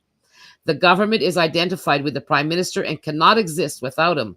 He alone is responsible for recommending who will be appointed ministers due to his political party winning the election. He can recommend their replacement or dismissal, and he can bring about the resignation of the whole government by his own resignation. Now, refusal of dissolution. The refusal of a dissolution may also give rise to the effective dismissal of a government. As Heard noted, rather than remove outright a government from office, a governor can induce a change in government by refusing its advice on some important matter, such as advising that an election should be held. If a government loses the confidence of the lower house, House of Commons, and advises a dissolution, and the head of state refuses to grant a dissolution because there is someone else who could form a government, then the chief minister is expected to resign. The 1926 King Byng affair in Canada is treated not only as a refusal of a dissolution, but also as an effective dismissal. If a chief minister does not resign after his or her advice to dissolve has been rejected by the head of government, he or she may be formally dismissed. Who's the head of government? The Governor General. So here you see here federal and provincial branches of government and how all of these go down from the legislative to executive and judicial. So it all comes down to right now Mary Simon, Governor General. And in Ontario, it would be Edith Jumeau. I'm sure she's still there. But anyways, that's how that works. So deliberate omission of the personal reserve powers of the Governor General by governments in times of emergency or special circumstances, such as a constitutional crisis, exercising the special personal authority of the Governor General to appoint or dismiss a Prime Minister, dissolve Parliament, or refuse royal assent of bills, can be done without permission from the King. She doesn't have to ask nobody's permission, not even Trudeau or nobody else. Although this authority is rarely used, it must be implemented at this time in order to restore good governance. This has to be urgently undertaken given the abuse of power and the administrative and financial mismanagement of Canadian funds and assets by the Liberal and its supporting NDP government, further incriminating and affecting the authority of senators and Parliament, the Indigenous peoples and Canadians. Okay, it needs to be done now. So we're under a constitutional crisis. So what the Canadian government doesn't want you to know about the reserve powers and that the Governor General is the guardian of the Constitution.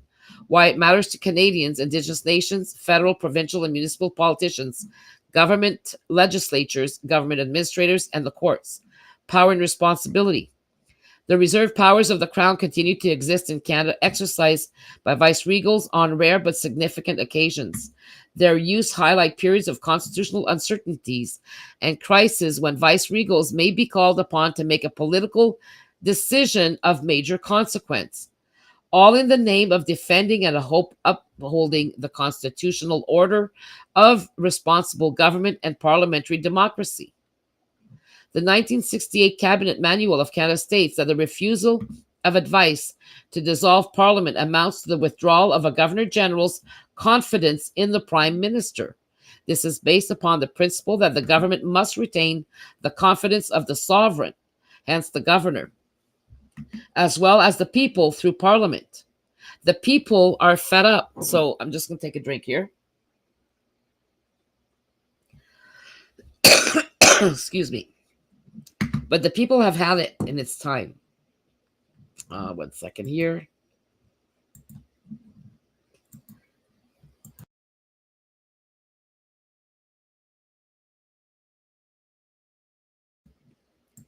Okay, sorry about that. Where am I here? Okay. So, jeepers.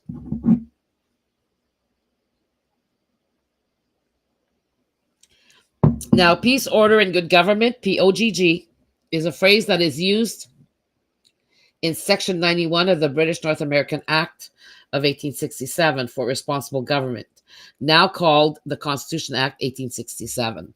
So now they're starting to use responsible government instead. So here, in 1975, a monumental precedent unfolded in Australia when the Governor General dismissed the Prime Minister despite their parliamentary support. And this is what's going to has constitutional lawyers all mixed up worldwide who are part of the monarchy or trying to do research on that. But in 2020, a court order in 2020 revealed the precedent set in 1975 regarding the personal reserve power of the GG of the 15 Commonwealth realm countries under the imperial crown.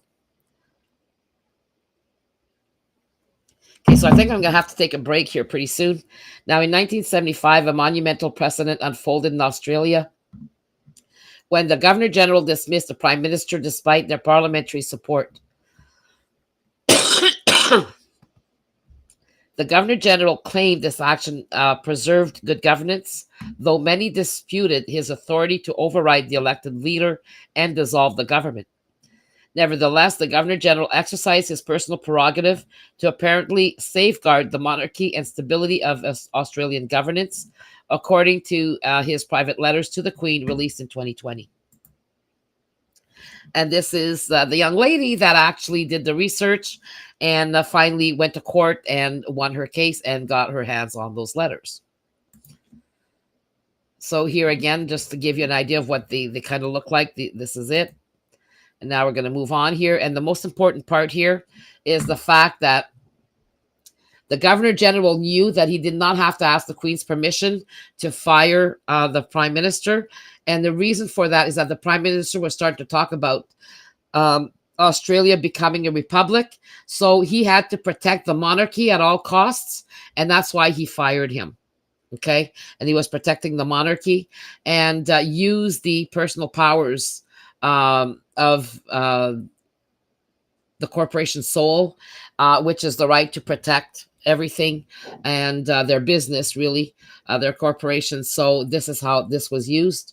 And, it stipulates it right in there. That he was protecting the monarchy and he wasn't doing it any harm. So here it says, it is, of course, true that anything you may do could indirectly affect the monarchy in Australia. This places you in what is perhaps an unenviable, but is certainly a very honorable position. If you do as you will what the Constitution dictates, you cannot possibly do the monarchy any avoidable harm. The chances are you will do it good. So just in case you do not know it, I should like to quote to you Arthur Main's splendid phrase about the role of the Crown Governor General in the Canadian Constitution. I hope you will forgive me for quoting a Canadian to an Australian, but I think it is good stuff. So anyways, when we start reading these letters, we see exactly where the Governor General knew and had no doubts about his rights, full rights to clean house, even if it's there's a constitutional, as long as he doesn't go against the Constitution and he is fearing for something happening to, the head of state, well, he needed to move forward. So here it says, the fear of discretion left to a Governor General under our Constitution and under our practice is a limited sphere indeed, but it is a sphere of dignity and great responsibility. Within the ambit of discretion residing still in the Crown in England and residing in the Governor General in the Dominions. Okay. So again here, even though 1931 happened and the realm all came together, they still knew that, the Queen was not really divisible. And I'll explain that after. So the Crown in England and residing in the Governor General in the Dominions, there is a responsibility as great as falls to any estate of the realm or to any House of Parliament. Within the sphere of that discretion, the plain duty of the Governor General is not to weaken responsible government, not to undermine the rights of Parliament. It is to make sure that responsible government is maintained, that the rights of Parliament are respected, that the still higher rights of the people are held sacred. Okay, the still higher rights of the people are held sacred. It is his duty to make sure that Parliament is not stifled by government, but that every government is held responsible to Parliament and every Parliament held responsible to the people. So they still owe us that duty, even though the Crown can step in. Okay. And this is not being done here today. So here again, in regards to the Queen, here it says, from the Queen's point of view, I am sure that the one important principle to be maintained in what Her Majesty will only accept the crown in Papua New Guinea on the advice of her Australian ministers. Everything else, the details of the Constitution, the exact wording of Her Majesty's style and title, and so on, will come under this constitutional umbrella. So even in 1975, after Australia was uh, independent, just like the other countries except for Canada, to have the UK fix our constitution. Uh, Australia wasn't placed in that position. However, because the Queen is not truly divisible, in the sense that she is the Queen for all of the realms, she is the Queen for the UK. She's the official Queen of the UK, and this is where in this statement here.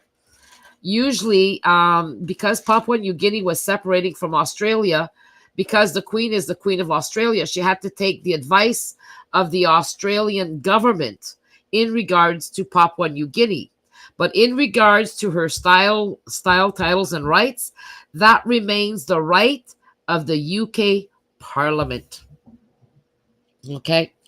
So again, I will read this here.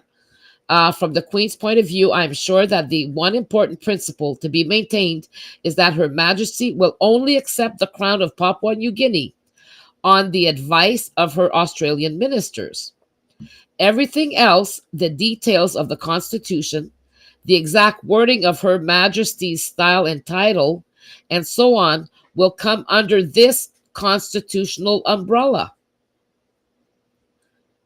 The umbrella of the United Kingdom. It seems to me, with respect, that those responsible in Canberra are very much alive to their responsibility in this matter and are keeping a watchful eye on the Queen's interests. And then on this letter, it says, Path and I have no doubt that it is, he's re-answering. So Path and I have no doubt that it is an honorable function of the monarchy to provide a canopy beneath which newly independent countries can find their feet and make up their minds with the experience of independence on how exactly they wish their final constitution to be framed. So Papua New Guinea want to remain under the Queen until they decide what they were going to do with their constitution. Okay? Because at that point they can walk away. So again, when you fall under the crown, you fall under the UK. The UK ministers have the right to counsel the Queen on what happens in that country because of her rights and titles and her constitutional rights. So again, it's a little bit confusing, but at the same time, we need to understand what we're dealing with here. So again, here, this is just the Crown's sovereign power stems from royal prerogative, which include the personal reserve power. The Crown is tasked with safeguarding the corporation for the people while leading as its head of state. Okay, so here we have a schematic that you'll be able to see here. So now this is, again, just something going back to what happened from 1925 to 1926 in Canada. And then Stephen Harper, 2008 prorogation crisis. Michaëlle Jean could have said no to Stephen Harper, and she could have, because they weren't. He hadn't prepared his. If I remember well, it was the budget, and he needed more time to fix the budget. So, anyways. So again, the Kerr Palace Letters, 1975, released in Australia in 2020 by the High Court.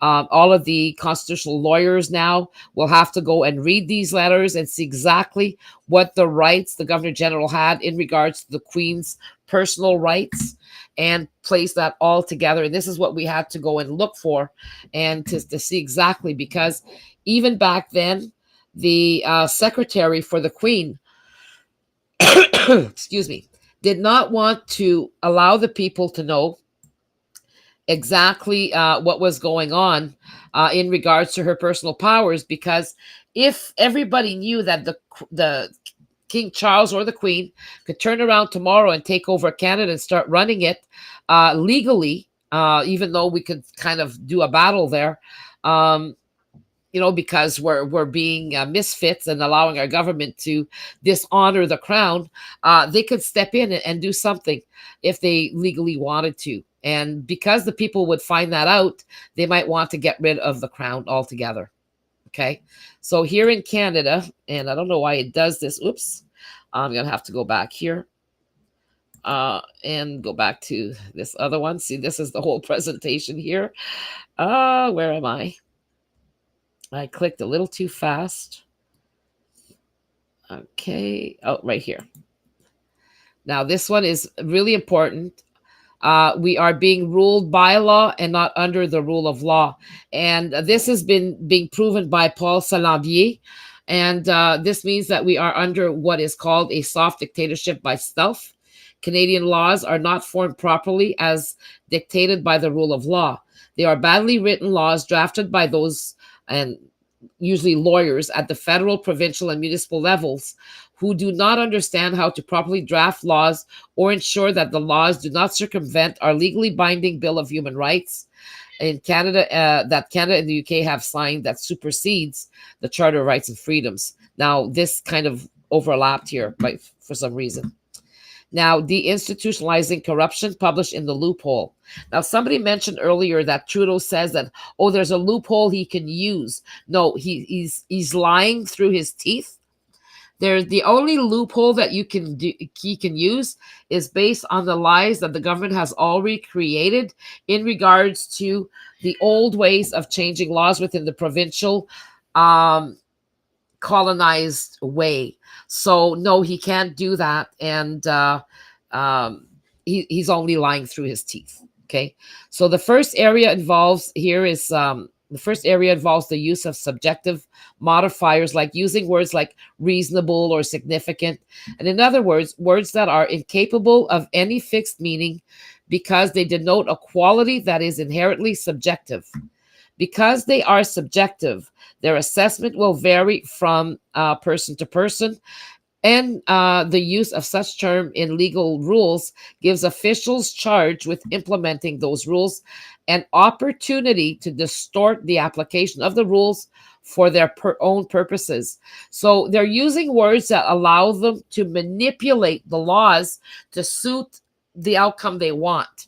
So again, here you have the word reasonable. Well, it was found over 2,000 times in the statutes. The word unduly was found 71 times in the statutes. Excessive is found 235 times in the statutes. Significant is found 1,096 times in the statutes. And there's a lot more. Paul gave me the list, and I've been looking at that list, and to go through all of the laws is just unbelievable. But somebody at the end of this, we're going to have to make sure that somebody goes in there and rechecks all of these laws because they do not follow the rule of law, because they're using terms like this created by lawyers and who don't even understand our international law rights, let alone our human rights, or even legislatures that don't even have the full understanding. So we need to teach all of these people. It's not Jordan Peterson or others that need to go back for re-education, because the way that they've turned things around now is that they're forcing us to accept lies and to agree with lies. And that's the woke mentality. So now they've brought in the woke mentality within our governance, which is totally wrong. And when you're supposed to accept gender and all of these things, when your chromosomes don't lie, they are forcing us to lie and saying, okay, yeah, chromosomes lie. They say follow the science when they do not follow the science. Because if you follow the science, we'd have no issues with transgenderism. Okay, no issues at all with that. It's straight and forward. Chromosomes do not lie. So when we're looking at even words in our laws that can be subverted, what do we do with that? Well, we need to go and clean all that up. People, we need to clean house, and we need to do it fast. Okay. So we're sitting on all this information, and it's like, oh my gosh. So now we have At first, David Lametti, that was breaking all the laws, never should have come out with the emergency measures. And as the Minister of Justice and the Attorney General, he should have been fired and not even have a pension, and he should have been charged with misfeasance because it was deliberate. And that's a fact. And he should know that. And now Arif Virani should also know that in regards to Bill C-63. So like his predecessor, David Lametti, Arif Virani's Bill C-63 is in contravention of the International Bill of Human Rights and the Syracuse Principles. Now, example, cruel and unfair punishment through excessive fines and incarcerations and interference in the non-derogation of our online protections of freedoms of expression, Article 19 and 21 of the International Covenant on Civil and Political Rights, ICCPR. The statement below is a great example of the government's doublespeak, which is how they cover up their true agendas and duplicity. Doublespeak false claims of protection. Example, the Liberal government has tabled Bill C-63, which aims to protect people, especially children, from harmful content online, including sexual exploitation and hate speech, through the creation of a new regulatory body called the Digital Safety Commission and changes to the criminal code. Well, that sounds really good, right? But then they stick a whole bunch, if they stuck to what they actually say and mean and not hide other things within it, it'd be totally different. Now, the act would amend the criminal code to increase sentences for spreading hate online. It would boost the maximum sentence for advocacy genocide for 5 years to life imprisonment. This is criminal. It would boost the maximum sentence for advocating genocide from 5 years to life in prison. Bringing in the medical countermeasures that they did under the COVID-19 protocol and having people take a treatment that was not even designed for what was the real issue. Well, these people need to be placed under life imprisonment for advocating genocide, for creating genocide, because that's exactly what happened in the last 4 years. Now, do you see why we need to stop them? Because we can prove that the issue, the virus that is at issue, could not create a viable infection in normal cells, in healthy cells. It could only affect the very sick. And so the international community could not list it as a HCID, a highly infectious contagious disease. So they had to remove it as of March 19th, 2020. So the whole 4 years that we've been going through and the shenanigans that they're doing now in regards to everything. And then we find out that our own government has been creating viruses since 2001. Where is it coming from? We have all of that information, people. We've given it to you. Please read about it. So everything that they've done, they need to be locked up. We have the proof of that. They only have to go back to the source, which is the virus itself, and then find out why the World Health Organization didn't want any of the countries to divulge the information behind the isolation of the chemical, the makeup of the virus, and to claim that it was under national security. So when people ask about the isolation of it and want to know, what happened, how it was created or what it was, the UK said, we can't give you that information because the World Health Organization asked us not to divulge that information. So now we're claiming national security. What were they afraid of? They claimed that they were afraid that, anybody could go and remake this virus in the lab. Well, guess what? DARPA, United States, the countermeasures for Canada, UK, Australia, and the United States, DARPA put out a request for proposal in January 2018 to create a coronavirus. and they're pointing their fingers at China, the country. No, Wuhan, China was one of the corporations from Wuhan who works with the United States, who brought in a proposal for $14 million to create the virus for DARPA. But then DARPA says, well, we never accepted their proposal. Why? Because they probably got it here in Manitoba. When you look at SARS and then you look at SARS-CoV-2 and everything that transpired, I'm not a genius here, but holy crap. Houston, we've got a problem. Okay, Canadians there, listen up.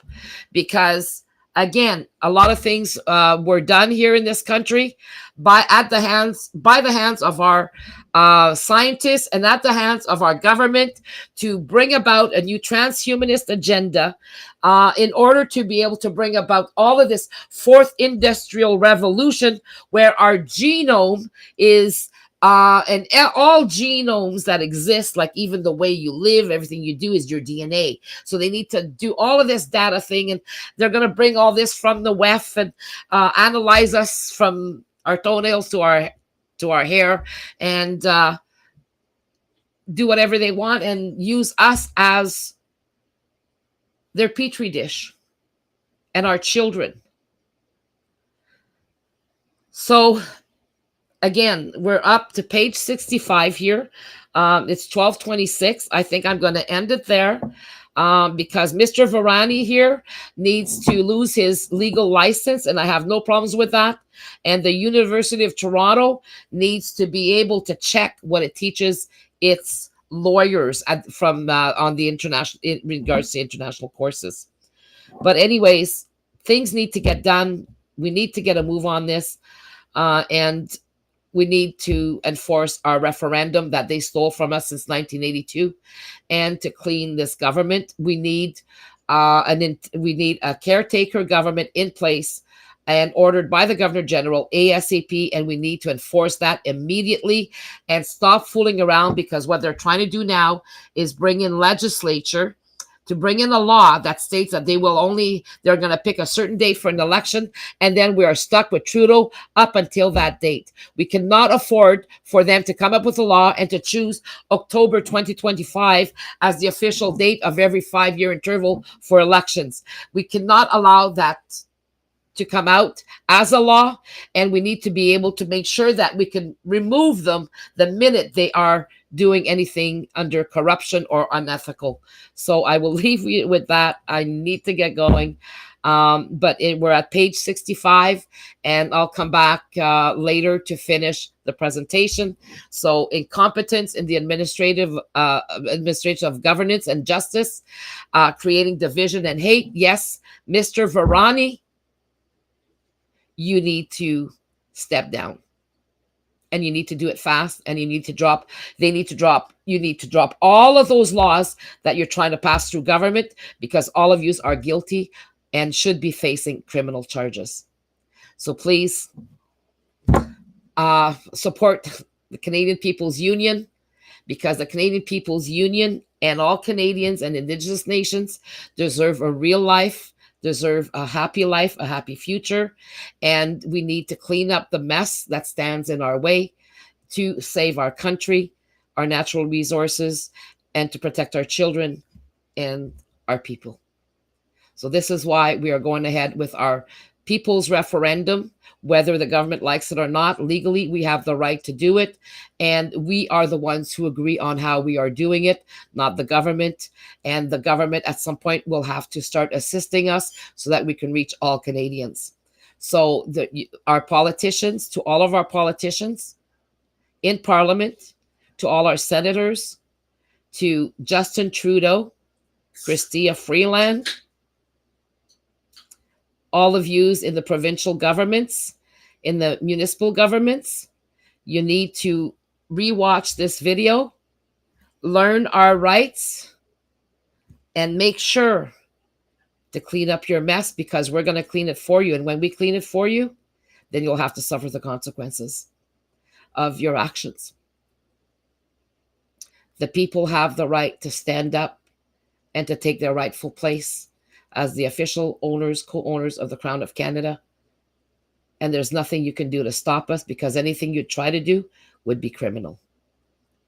You are the ones that did a coup d'etat since 1982, and it's time for the Canadian citizens and the Indigenous nations to get what they deserve, which is an equal partnership in governance in Canada, and for the corruption to end, and for our natural resources to be preserved.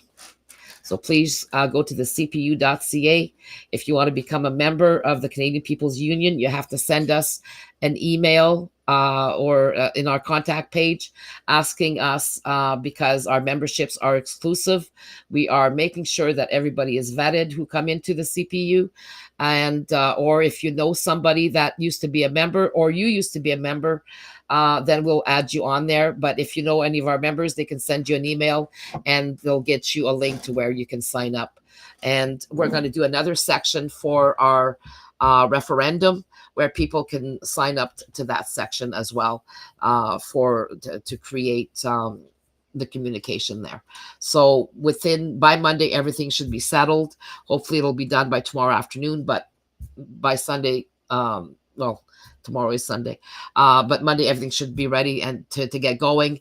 And the Canadian government is being placed on notice, and all of the political parties, because the people have the right to govern over the government. And parliamentary democracy does not give them the right to overrule Canadian citizens' wishes, and or to not be able to stop the corruption that they're seeing that is happening in government right now. The politicians need to stand with the people, and the Governor General needs to do her job and represent the people, or otherwise be placed as another part of the criminal acts that are happening. So if she doesn't want to be named into that as well and tied to that, she needs to do her job. So again, please watch this video, read the information, and we'll see you again shortly when we come back with the rest of the information that we have to share with you. Thank you.